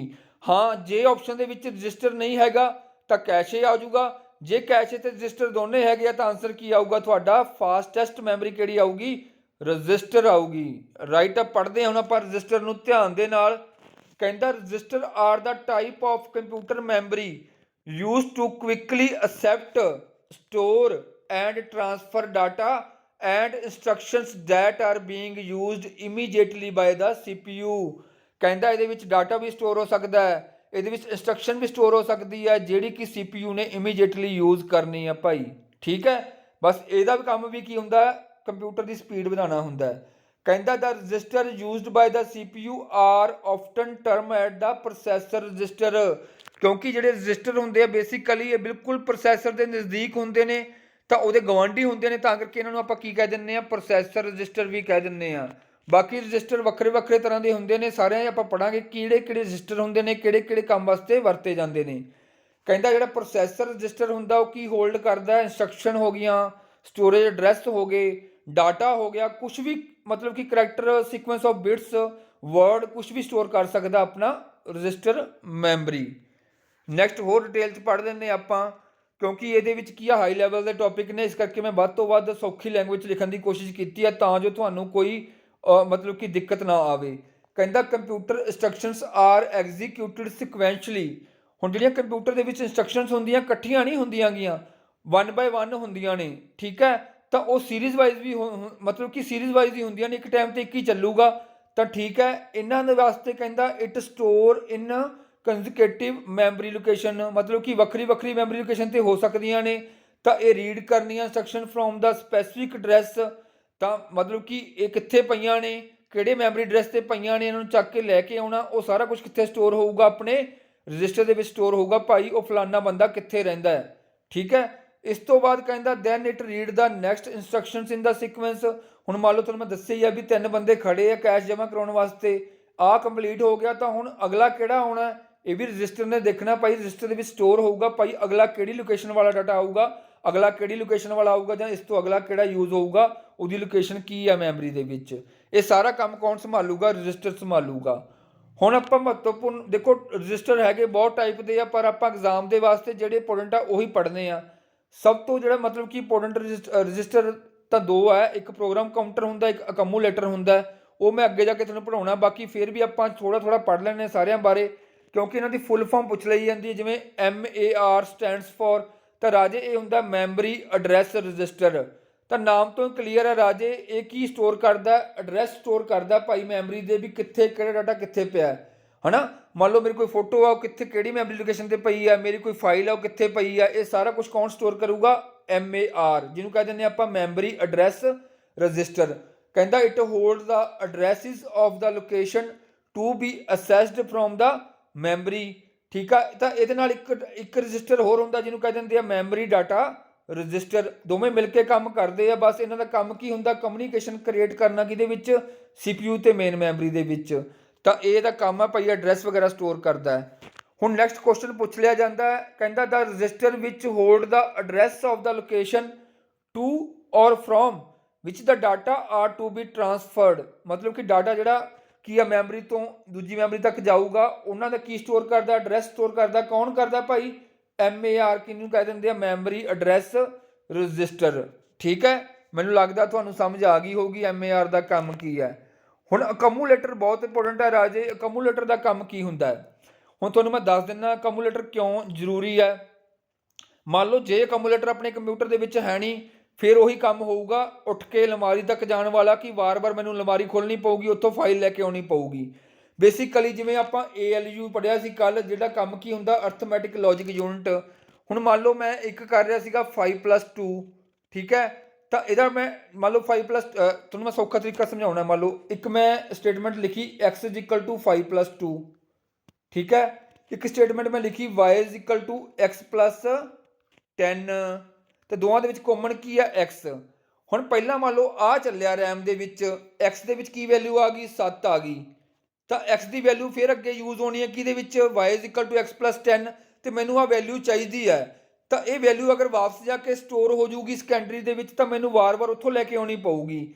ਤਾਂ ਉਹਦੇ ਵਾਸਤੇ ਕੀ ਆ ਮੇਰੇ ਕੋਲ ਇੱਕ ਰਜਿਸਟਰ ਹੈ ਜਿਹਨੂੰ ਕਹਿ ਦਿੰਦੇ ਆ ਅਕਮੂਲੇਟਰ, ਜਿਹੜਾ ਕਿ ਇੰਟਰਮੀਡੀਏਟ ਕੀ ਕਰੂਗਾ, ਰਿਜ਼ਲਟ ਸਟੋਰ ਕਰੂਗਾ। ਉਹਨੂੰ ਪਤਾ ਕਿ ਆਉਣ ਵਾਲੇ ਟਾਈਮ ਦੇ ਵਿੱਚ ਜਲਦੀ ਮੈਨੂੰ ਇਹਦੀ ਜ਼ਰੂਰਤ ਪੈ ਸਕਦੀ ਹੈ, ਕਿਉਂਕਿ ਜਦੋਂ ਮੈਂ x ਦੀ ਵੈਲਿਊ ਦੇ ਵਿੱਚ 7 ਆ ਗਿਆ ਤਾਂ ਮੈਂ y ਦੀ ਵੈਲਿਊ ਕੀ ਆ ਜੂਗੀ 7 + 10 ਕੀ ਹੋ ਗਿਆ 17। ਰਾਈਟ ਹੈ, ਮੈਨੂੰ ਲੱਗਦਾ ਤੁਹਾਨੂੰ ਸਮਝ ਆ ਗਿਆ ਹੋਊਗਾ, ਦਿਮਾਗ ਦੇ ਢੱਕਣ ਖੁੱਲ ਗਏ ਹੋਣਗੇ ਕਿ ਕਮੂਲੇਟਰ ਕੰਮ ਕੀ ਕਰਦਾ। ਆਪਾਂ ਪੜ੍ਹ ਲੈਂਦੇ ਹਾਂ ਫਿਰ ਵੀ ਇੱਕ ਵਾਰੀ ਥਿਊਰੀ ਦੇ ਵਿੱਚ। ਕਹਿੰਦਾ ਜਿਹੜਾ CPU ਹੁੰਦਾ ਆਪਣਾ ਸੈਂਟਰਲ ਪ੍ਰੋਸੈਸਿੰਗ ਯੂਨਿਟ, ਉਹਦੇ ਵਿੱਚ ਕਹਿੰਦਾ ਕਮੂਲੇਟਰ ਹੁੰਦਾ ਹੈ। ਕਮੂਲੇਟਰ ਕੀ ਹੁੰਦਾ, ਇੱਕ ਤਰ੍ਹਾਂ ਦਾ ਰਜਿਸਟਰ ਹੁੰਦਾ, ਰਜਿਸਟਰ ਦੀ ਟਾਈਪ ਹੈ। ਕਹਿੰਦਾ ਜਿਹੜਾ ਕਿ ਇੰਟਰਮੀਡੀਏਟ ਕਹਿੰਦਾ ਅਰਥਮੈਟਿਕ ਐਂਡ ਲੌਜਿਕ ਰਿਜ਼ਲਟ ਨੂੰ ਕੀ ਕਰੂਗਾ, ਸਟੋਰ ਕਰੂਗਾ। ਕਹਿੰਦਾ ਮੰਨ ਲਓ ਇਹ ਰਜਿਸਟਰ ਨਹੀਂ ਹੈਗਾ ਮੇਰੇ ਕੋਲੇ, ਠੀਕ ਹੈ, ਤਾਂ ਮੈਂ ਕੀ ਕਰੂੰਗਾ, ਮੰਨ ਲਓ ਮੈਂ ਕੋਈ ਕੈਲਕੂਲੇਸ਼ਨ ਕਰ ਰਿਹਾ, ਚਾਹੇ ਮੈਂ ਐਡੀਸ਼ਨ ਕਰ ਰਿਹਾ, ਮਲਟੀਪਲੀਕੇਸ਼ਨ ਕਰ ਰਿਹਾ, ਸ਼ਿਫਟ ਕਰ ਰਿਹਾ, ਲੈਸ ਦੈਨ ਕਰ ਰਿਹਾ, ਗ੍ਰੇਟਰ ਦੈਨ ਕਰ ਰਿਹਾ, ਤਾਂ ਮੈਨੂੰ ਕੀ ਕਰਨਾ ਪਊਗਾ, ਵਾਰ-ਵਾਰ ਕੀ ਕਰਨਾ ਪਊਗਾ, ਆਪਣਾ ਕੀ ਆ ਵਾਪਸ ਮੇਨ ਮੈਮਰੀ ਤੇ ਜਾਣਾ ਪਊਗਾ, ਜਿੱਥੇ ਇਹ ਕੀ ਹੋਊਗਾ ਸਟੋਰ ਹੋਊਗਾ, ਜਿਹਦੇ ਨਾਲ ਕੀ ਹੋ ਜਾਊਗਾ ਮੇਰੇ ਡਾਟਾ ਦੀ ਸਪੀਡ, ਮੇਰਾ ਕੰਪਿਊਟਰ ਦੀ ਸਪੀਡ ਕੀ ਹੋ ਜਾਊਗੀ, ਘੱਟ ਜਾਊਗੀ, ਸਲੋ ਹੋ ਜਾਊਗੀ। ਕਿਉਂਕਿ ਜਿਹੜਾ ਇਹ ਰਜਿਸਟਰ ਮੈਮਰੀ ਹੁੰਦੀ ਹੈ, ਇਹਨੂੰ ਅਸੈਸ ਕਰਨਾ, ਇਹਨੂੰ ਵਰਤਣਾ ਕੀ ਹੁੰਦਾ ਬਹੁਤ ਸੌਖਾ ਹੁੰਦਾ, ਕਿਉਂਕਿ ਇਹ ਕੀ ਹੁੰਦੀ ਹੈ ਬਹੁਤ ਛੋਟੀ ਹੁੰਦੀ ਹੈ ਤੇ ਇਹਦੀ ਸਪੀਡ ਬਹੁਤ ਕੀ ਹੁੰਦੀ ਹੈ, ਹਾਈ ਹੁੰਦੀ ਹੈ। ਠੀਕ ਹੈ ਭਾਈ, ਅਕਮੂਲੇਟਰ ਬਾਰੇ ਤੁਸੀਂ ਸਮਝ ਗਏ ਹੋਵੋਗੇ। ਅਗਰ ਨਹੀਂ ਸਮਝੇ ਤਾਂ ਹੋਰ ਤਰੀਕੇ ਨਾਲ ਪੜ੍ਹ ਸਕਦੇ ਹਾਂ ਆਪਾਂ ਇਹਨੂੰ ਧਿਆਨ ਦੇ ਨਾਲ। ਹੁਣ ਨੈਕਸਟ ਜਿਹੜਾ ਦੂਜਾ ਇੰਪੋਰਟੈਂਟ ਹੈਗਾ ਭਾਈ ਪ੍ਰੋਗਰਾਮ ਕਾਊਂਟਰ, ਨਾਮ ਤੋਂ ਹੀ ਕਲੀਅਰ ਹੈ। ਹੁਣ ਤੁਸੀਂ ਕੀ ਜਾਣਦੇ ਹੋਵੋਗੇ, ਤੁਸੀਂ ਸ਼ੋਰੂਮ ਵਗੈਰਾ ਜਾਂਦੇ ਆ ਨਾ, ਤੁਸੀਂ ਸ਼ੋਰੂਮ ਦੇ ਵਿੱਚ ਆਪਾਂ ਸ਼ਾਪਿੰਗ ਕਰਦੇ ਹਾਂ, ਸਿਕਿਉਰਿਟੀ ਗਾਰਡ ਖੜਾ ਹੁੰਦਾ ਆਪਣੇ ਗੇਟ ਦੇ ਵਿੱਚ, ਜਿਹੜਾ ਕਹਿੰਦਾ ਵੈਲਕਮ ਸਰ। ਉਹਨੂੰ ਪਤਾ ਹੁੰਦਾ ਸਰ ਨੇ ਲਾਉਣੇ ਆ 1500 ਰੁਪਈਆ, ਲੈਣਾ ਕੋਈ ਨਾ ਕੋਈ ਬ੍ਰਾਂਡਡ ਜੈਕਟ ਵਗੈਰਾ, ਹੈ ਨਾ। ਤਾਂ ਉਹਦੇ ਹੱਥ ਦੇ ਵਿੱਚ ਇੱਕ ਕਾਊਂਟਰ ਹੁੰਦਾ, ਉਹ ਕਾਊਂਟ ਕਰਦਾ ਵੀ ਅੱਜ ਕਿੰਨੇ ਗਾਹਕ ਵਿਜ਼ਿਟ ਕੀਤੇ, ਕਿੰਨੇ ਗਾਹਕ ਨੇ ਸਮਾਨ ਲਿਆ, ਕਿਹੜੇ ਖਾਲੀ ਐਵੇਂ ਘੁੰਮ ਫਿਰ ਕੇ ਮੁੜ ਗਏ। ਤਾਂ ਕਾਊਂਟ ਕਰਦਾ ਵੀ ਕਿੰਨੇ ਗਾਹਕ ਅੰਦਰ ਆਏ, ਕਿੰਨੇ ਸ਼ੋਰੂਮ ਤੋਂ ਬਾਹਰ ਗਏ। ਬਸ ਉਵੇਂ ਰਾਜੇ ਪ੍ਰੋਗਰਾਮ ਕਾਊਂਟਰ ਕੀ ਕਰਦਾ, ਕਾਊਂਟ ਕਰਦਾ, ਮਤਲਬ ਕਿ ਇਹ ਸਟੋਰ ਕਰਦਾ ਵੀ ਕਿੰਨੇ ਪ੍ਰੋਸੈਸ ਚੱਲਣੇ ਨੇ ਤੇ ਕਿਹੜਾ ਪ੍ਰੋਸੈਸ ਕਿਹਦੇ ਦੇ ਬਾਅਦ ਚੱਲੂਗਾ, ਕਿਹੜੇ ਆਰਡਰ ਦੇ ਵਿੱਚ ਚੱਲੂਗਾ। ਨਾਮ ਤੋਂ ਕਲੀਅਰ ਹੈ ਪ੍ਰੋਗਰਾਮ ਕਾਊਂਟਰ। ਕਹਿੰਦਾ it is used to keep the track of the execution of the program. ਤਾਂ ਉਹਨੂੰ ਟਰੈਕ ਕਰੂਗਾ ਵੀ ਕਿਹੜੀ ਐਗਜ਼ੀਕਿਊਸ਼ਨ ਚੱਲੂਗੀ, ਕਿਹੜਾ ਪ੍ਰੋਸੈਸ ਚੱਲੂਗਾ ਜਾਂ ਕਿਹੜਾ ਪ੍ਰੋਗਰਾਮ ਚੱਲੂਗਾ। ਇਸ ਤੋਂ ਬਾਅਦ ਕਹਿੰਦਾ ਇਹਦੇ ਕੋਲ ਐਡਰੈਸ ਹੁੰਦਾ ਭਾਈ, ਨੈਕਸਟ ਕਿਹੜਾ ਚੱਲਣਾ ਹੈ, ਤਾਂ ਨੈਕਸਟ ਜਿਹੜੀ ਵੀ ਇੰਸਟਰਕਸ਼ਨ ਚੱਲਣੀ ਆ ਤਾਂ ਉਹਨੂੰ ਫੈਚ ਕਰ ਦੂਗਾ, ਉਹਨੂੰ ਕੀ ਕਰ ਦੂਗਾ, ਪੁੱਟ ਕਰ ਦੂਗਾ ਕਿਹਦੇ ਵਿੱਚ, ਪ੍ਰੋਸੈਸਰ ਦੇ ਵਿੱਚ। ਇਸ ਤੋਂ ਬਾਅਦ ਕਹਿੰਦਾ PC point to the address of the next instruction, ਮਤਲਬ ਕਿ ਹੁਣ ਨੈਕਸਟ ਜਿਹੜੀ ਆਉਣੀ ਆ ਉਹਦੇ ਬਾਰੇ ਵੀ ਇਹ ਧਿਆਨ ਰੱਖੂਗਾ ਕਿ ਇਹ ਮਤਲਬ ਕਿ ਪ੍ਰੋਸੈਸਰ ਵਿਹਲਾ ਨਾ ਬੈਠੇ, ਵੀ ਇੱਕ ਕੰਮ ਕਰ ਰਿਹਾ ਤਾਂ ਦੂਜੇ ਨੂੰ ਤਿਆਰ ਰੱਖੂਗਾ, ਭਾਈ ਤੂੰ ਤਿਆਰ ਰਹਿ, ਪਟਵਾਰੀ ਸਾਹਿਬ ਅੰਦਰ ਕੰਮ ਕਰ ਰਹੇ ਆ, ਤੂੰ ਤਿਆਰ ਰਹਿ ਤੇ ਚੱਲ ਜਾ ਕੇ ਆਪਦੀ ਫਾਈਲ ਲੈ ਜਾ ਪਟਵਾਰੀ ਸਾਹਿਬ ਕੋਲੇ। ਠੀਕ ਹੈ, ਤਾਂ ਮੰਨ ਲਓ ਇਹਦਾ ਕੰਮ ਕੀ ਹੈ, ਇਹਨੇ ਸੀਕੁਐਂਸ 'ਚ ਲਗਾਉਣਾ, ਭਾਈ ਤੂੰ ਚੱਲ ਕਮਰੇ 'ਚ ਪਟਵਾਰੀ ਸਾਹਿਬ ਦੇ, ਚੱਲ ਵੀ ਕੰਮ ਹੋ ਗਿਆ ਤੇਰਾ, ਤੂੰ ਚੱਲ। ਤਾਂ ਇਹ ਕੰਮ ਕੌਣ ਸੰਭਾਲੂਗਾ, ਪ੍ਰੋਗਰਾਮ ਕਾਊਂਟਰ ਸੰਭਾਲੂਗਾ। ਮੈਨੂੰ ਲੱਗਦਾ ਤੁਹਾਨੂੰ ਸਮਝ ਲੱਗ ਗਿਆ ਹੋਊਗਾ, ਇਸ ਤੋਂ ਜ਼ਿਆਦਾ ਡਿਟੇਲ ਸਮਝਾਉਣ ਦੀ ਜ਼ਰੂਰਤ ਨਹੀਂ ਹੈਗੀ। ਫਿਰ ਵੀ ਤੁਹਾਨੂੰ ਮੈਂ ਇੱਕ ਦੱਸ ਦਿੰਦਾ ਤਰੀਕਾ, ਇਹ ਤਾਂ ਚਲੋ ਮੈਂ ਪੜ੍ਹ ਲਿਓ। ਬਾਕੀ ਇਹਦੇ ਵਿੱਚ ਕੀ ਹੁੰਦਾ ਰਾਜੇ, ਜਦੋਂ ਇਹਦੇ ਵਿੱਚ ਕੋਈ ਜੌਬ ਚੱਲ ਰਹੀ ਹੁੰਦੀ ਹੈ ਤਾਂ ਇਹਦੀ ਵੈਲਿਊ ਜਿਵੇਂ 1 ਹੁੰਦੀ ਹੈ, ਵੱਧਦੀ ਰਹਿੰਦੀ ਹੈ, 2 3 ਕਾਊਂਟ ਕਰਦਾ ਰਹਿੰਦਾ। ਪਰ ਜਦੋਂ ਵੀ ਆਪਾਂ ਕੰਪਿਊਟਰ ਰੀਸਟਾਰਟ ਕਰ ਦਾਂਗੇ ਜਾਂ ਆਪਾਂ ਬੰਦ ਕਰ ਦਾਂਗੇ ਤਾਂ ਇਹਦੀ ਵੈਲਿਊ ਕੀ ਹੋ ਜੂਗੀ, ਰੀਸੈਟ ਟੂ 0 ਹੋ ਜੂਗੀ। ਕਿਉਂਕਿ ਇਹ ਕੀ ਹੁੰਦਾ, ਇਹ ਵੀ ਟੈਂਪਰੇਰੀ ਮੈਮਰੀ ਹੁੰਦੀ ਹੈ, ਵੋਲੇਟਾਈਲ ਹੁੰਦੀ ਹੈ। ਜਦੋਂ ਕੰਪਿਊਟਰ ਬੰਦ ਕਰਤਾ ਆਪਾਂ ਕੀ ਹੋ ਜੂਗੀ, ਵਾਸ਼ ਆਊਟ ਹੋ ਜੂਗੀ। ਠੀਕ ਹੈ, ਤਾਂ ਇਹ ਯਾਦ ਰੱਖਣਾ, ਕਈ ਵਾਰ ਪੁੱਛ ਲੈਂਦੇ ਆ ਕਿ 0 ਕਦੋਂ ਹੁੰਦਾ, ਜਦੋਂ ਇਹਦੇ ਵਿੱਚ ਕੋਈ ਡਾਟਾ ਨਹੀਂ ਹੁੰਦਾਗਾ, ਜਦੋਂ ਕੰਪਿਊਟਰ ਬੰਦ ਕਰ ਦਿੰਦੇ ਆ। 1 ਕਦੋਂ ਹੁੰਦਾ, ਜਦੋਂ ਇਹ ਕਿਤੇ ਨਾ ਕਿਤੇ ਕੰਮ ਕਰ ਰਿਹਾ ਹੁੰਦਾ, ਵਰਕ ਦੇ ਵਿੱਚ ਹੁੰਦਾ ਕਰੰਟਲੀ। ਠੀਕ ਹੈ, ਇਹ ਹੋ ਗਿਆ ਭਾਈ ਤੁਹਾਡਾ ਪ੍ਰੋਗਰਾਮ ਕਾਊਂਟਰ। ਤਾਂ ਕੁਐਸਚਨ ਪੁੱਛਿਆ ਜਾਂਦਾ। ਅੱਛਾ, ਇੱਕ ਹੋਰ ਤੁਹਾਨੂੰ ਮੈਂ ਗੱਲ ਦੱਸ ਦਿੰਦਾ, ਇੱਕ ਚੀਜ਼ ਮੈਂ ਤੁਹਾਨੂੰ ਚਲੋ ਥਿਊਰੀ ਨਹੀਂ ਕਰਵਾਈ ਡਿਟੇਲ 'ਚ, ਬਾਕੀ ਮੈਂ ਤੁਹਾਨੂੰ ਦੱਸ ਦਿੰਦਾ। ਜਿਹੜੇ ਇਹ ਆਪਣੇ ਰਜਿਸਟਰ ਹੁੰਦੇ ਆ ਰਾਜੇ, ਇਹ ਇੱਦਾਂ ਹੁੰਦੇ ਆ, 8 ਬਿਟ ਦਾ ਰਜਿਸਟਰ ਵੀ ਆਉਂਦਾ, ਠੀਕ ਆ, 4 ਬਿਟ ਦਾ ਵੀ ਆਉਂਦਾ, 8 ਦਾ ਵੀ ਆਉਂਦਾ, ਠੀਕ ਆ, 16 ਦਾ ਵੀ ਆਉਂਦਾ, 32 ਦਾ ਵੀ ਆਉਂਦਾ, 64 ਦਾ ਵੀ ਆਉਂਦਾ, ਮੈਕਸਿਮਮ 64 ਦਾ ਆਉਂਦਾ। ਠੀਕ ਹੈ, ਇਹਦਾ ਮਤਲਬ ਕੀ ਆ ਵੀ 4 ਬਿਟ 8 ਬਿਟ ਇਹਦਾ ਹੁੰਦਾ। ਮੈਂ ਦੱਸ ਦਿੰਦਾ ਇੱਕ ਦੇਸੀ ਤਰੀਕਾ। ਮੰਨ ਲਓ ਇਹ ਮੇਰੇ ਕੋਲ ਇੱਕ ਬਾਕਸ ਸੀਗਾ, ਤਾਂ ਬਾਕਸ ਦੇ ਵਿੱਚ ਕੀ ਹੈ, ਮੈਂ ਡੱਬੇ ਮਾਰ ਲੈਣਾ ਇੱਕ ਵਾਰੀ ਤੁਹਾਨੂੰ ਸਮਝਾਉਣ ਵਾਸਤੇ। ਠੀਕ ਹੈ, ਮੈਂ ਸੌਖਾ ਹੀ ਦੱਸੂਗਾ। 1 2 3 4 5 6 ਤੇ 7 ਤੇ 8 ਮਾਰਨੇ ਆਪਾਂ, 8 ਮਾਰ ਲੈਂਦੇ ਹਾਂ। ਠੀਕ ਹੈ, ਹੁਣ ਮੰਨ ਲਓ ਮੇਰੇ ਕੋਲ 8 ਬਿਟ ਰਜਿਸਟਰ ਹੈ, ਤਾਂ ਇਹਦੇ ਵਿੱਚ ਕੀ ਆ, ਮੰਨ ਲਓ 1 ਬਿਟ ਇਹਦੇ ਸਟੋਰ ਹੋ ਗਈ, ਦੂਜੀ ਇੱਥੇ, ਤੀਜੀ ਇੱਥੇ, ਚੌਥੀ ਇੱਥੇ, 5ਵੀਂ 6ਵੀਂ 7ਵੀਂ 8ਵੀਂ। ਤਾਂ ਜੇ ਮੇਰੇ ਕੋਲ 8 ਬਿਟ ਰਜਿਸਟਰ ਆ ਤਾਂ ਮੈਂ ਕੀ ਆ, ਇੱਕ ਐਟ ਏ ਟਾਈਮ ਤੇ ਕਿੰਨੀਆਂ ਬਿਟ ਸਟੋਰ ਕਰ ਸਕਦਾ, ਕਿੰਨੇ ਬਿਟ ਦਾ ਡਾਟਾ ਸਟੋਰ ਕਰ ਸਕਦਾ, 8 ਬਿਟ ਦਾ। ਜੇ ਮੇਰੇ ਕੋਲ 16 ਹੈ ਤਾਂ ਮੈਂ ਕਿੰਨੀਆਂ ਬਿਟ ਦਾ ਸਟੋਰ ਕਰ ਸਕਦਾ, 16 ਬਿਟ ਦਾ। ਜੇ ਮੇਰੇ ਕੋਲ 32 ਆ ਤਾਂ ਮੈਂ ਡਬਲ ਕਰ ਲੂੰਗਾ, ਜੇ 64 ਆ ਤਾਂ ਇਸ ਤੋਂ ਵੀ ਡਬਲ ਹੋ ਜਾਊਗਾ। ਮਤਲਬ ਇਹ ਸਾਈਜ਼ ਵੈਰੀ ਕਰਦਾ ਵੀ ਕਿੰਨੇ ਬਿਟ ਦਾ ਕੀ ਹੁੰਦਾ ਹੈ, ਆਪਣਾ ਰਜਿਸਟਰ ਹੁੰਦਾ ਹੈ। ਉਹ ਰਜਿਸਟਰ ਕੋਈ ਵੀ ਹੋ ਸਕਦਾ, ਚਾਹੇ ਮੈਮਰੀ ਰਜਿਸਟਰ ਹੋਵੇ, ਚਾਹੇ ਪ੍ਰੋਗਰਾਮ ਕਾਊਂਟਰ ਹੋਵੇ, ਚਾਹੇ ਕਮੂਲੇਟਰ ਹੋਵੇ। ਇਹ ਹੁਣ ਗੱਲ ਵਾਰ-ਵਾਰ ਪੇਪਰ ਦੇ ਵਿੱਚ ਆਹੀ ਪੁੱਛਿਆ ਜਾਂਦਾ, ਜਿਹੜਾ ਪ੍ਰੋਗਰਾਮ ਕਾਊਂਟਰ ਹੁੰਦਾ ਉਹ ਕਿੰਨੇ ਬਿਟ ਦਾ ਹੁੰਦਾ, ਤਾਂ ਰਾਜੇ ਧਿਆਨ 'ਚ ਰੱਖਿਓ ਇਹ 32 ਬਿਟ ਦਾ ਹੁੰਦਾ। ਮਤਲਬ ਐਂ ਸਮਝ ਲਓ ਕਿ ਇਹਦੇ ਵਿੱਚ 32 ਬਲੋਕ ਹੁੰਦੇ ਆ ਐਟ ਏ ਟਾਈਮ, ਤੇ 32 ਬਿਟਸ ਨੂੰ ਕੀ ਕਰ ਸਕਦਾ, ਸਟੋਰ ਕਰ ਸਕਦਾ ਹੈ ਆਪਣੇ ਆਪ ਦੇ ਵਿੱਚ। ਤਾਂ ਇਹ ਹੈਗਾ ਭਾਈ ਇਹਦਾ ਸਾਈਜ਼, ਜਿਹੜਾ ਕਿ ਪੇਪਰਾਂ 'ਚ ਵਾਰ-ਵਾਰ ਪੁੱਛਿਆ ਜਾਂਦਾ ਹੈ। ਹੁਣ ਨੈਕਸਟ ਗੱਲ ਕਰਦੇ ਹਾਂ, ਛੋਟੇ ਛੋਟੇ ਦੋ ਹੈਗੇ ਆ ਰਜਿਸਟਰ। ਇੱਕ ਹੈਗਾ ਇੰਸਟਰਕਸ਼ਨ ਰਜਿਸਟਰ, ਜਿਹਨੂੰ ਕਹਿ ਦਿੰਦੇ ਆ IR। ਤਾਂ ਇਹ ਜਸਟ ਕੀ ਕਰਦਾ ਰਾਜੇ, ਹੋਲਡ ਕਰਦਾ ਇੰਸਟਰਕਸ਼ਨਸ, ਕਿਹੜੀਆਂ ਇੰਸਟਰਕਸ਼ਨ ਫੋਲੋ ਕਰਨੀਆਂ ਨੇ CPU ਨੇ। ਤੁਹਾਨੂੰ ਮੈਂ ਦੱਸਿਆ ਸੀ ਨਾ ਕੱਲ, ਕੰਟਰੋਲ ਯੂਨਿਟ ਕੀ ਕਰਦਾ, ਇੰਸਟਰਕਸ਼ਨ ਦਿੰਦਾ ਹੈ ਨਾ, ਸਿਗਨਲ ਵਗੈਰਾ ਜਨਰੇਟ ਕਰਕੇ। ਤਾਂ ਉਹ ਐਗਜ਼ੀਕਿਊਟ ਕਰਨ ਵਾਸਤੇ ਇਹਦੇ ਵਾਸਤੇ ਇੱਕ ਰਜਿਸਟਰ ਵਰਤਿਆ ਜਾਂਦਾ, ਜਿਹਨੂੰ ਕਹਿ ਦਿੰਦੇ ਆ IR। ਤਾਂ IR ਕੀ ਆ, ਰਜਿਸਟਰ ਸਟੋਰ ਕਰਦਾ ਭਾਈ ਇੰਸਟਰਕਸ਼ਨਸ ਨੂੰ। ਤਾਂ ਇਸ ਤੋਂ ਬਾਅਦ ਇਹ CPU ਨੂੰ ਦਿੰਦਾ ਇੰਸਟਰਕਸ਼ਨ, ਭਾਈ ਆਹ ਕੰਮ ਆਏ ਹੋਊਗਾ, ਨੈਕਸਟ ਇੰਸਟਰਕਸ਼ਨ ਆਹ ਹੈ, ਤੂੰ ਆਹ ਫੋਲੋ ਕਰਨਾ ਹੈ, ਐਂ ਕੰਮ ਕਰਨਾ ਹੈ। ਇਹ ਸਾਰਾ ਕੁਝ IR ਨੇ ਸੰਭਾਲਣਾ ਹੈ।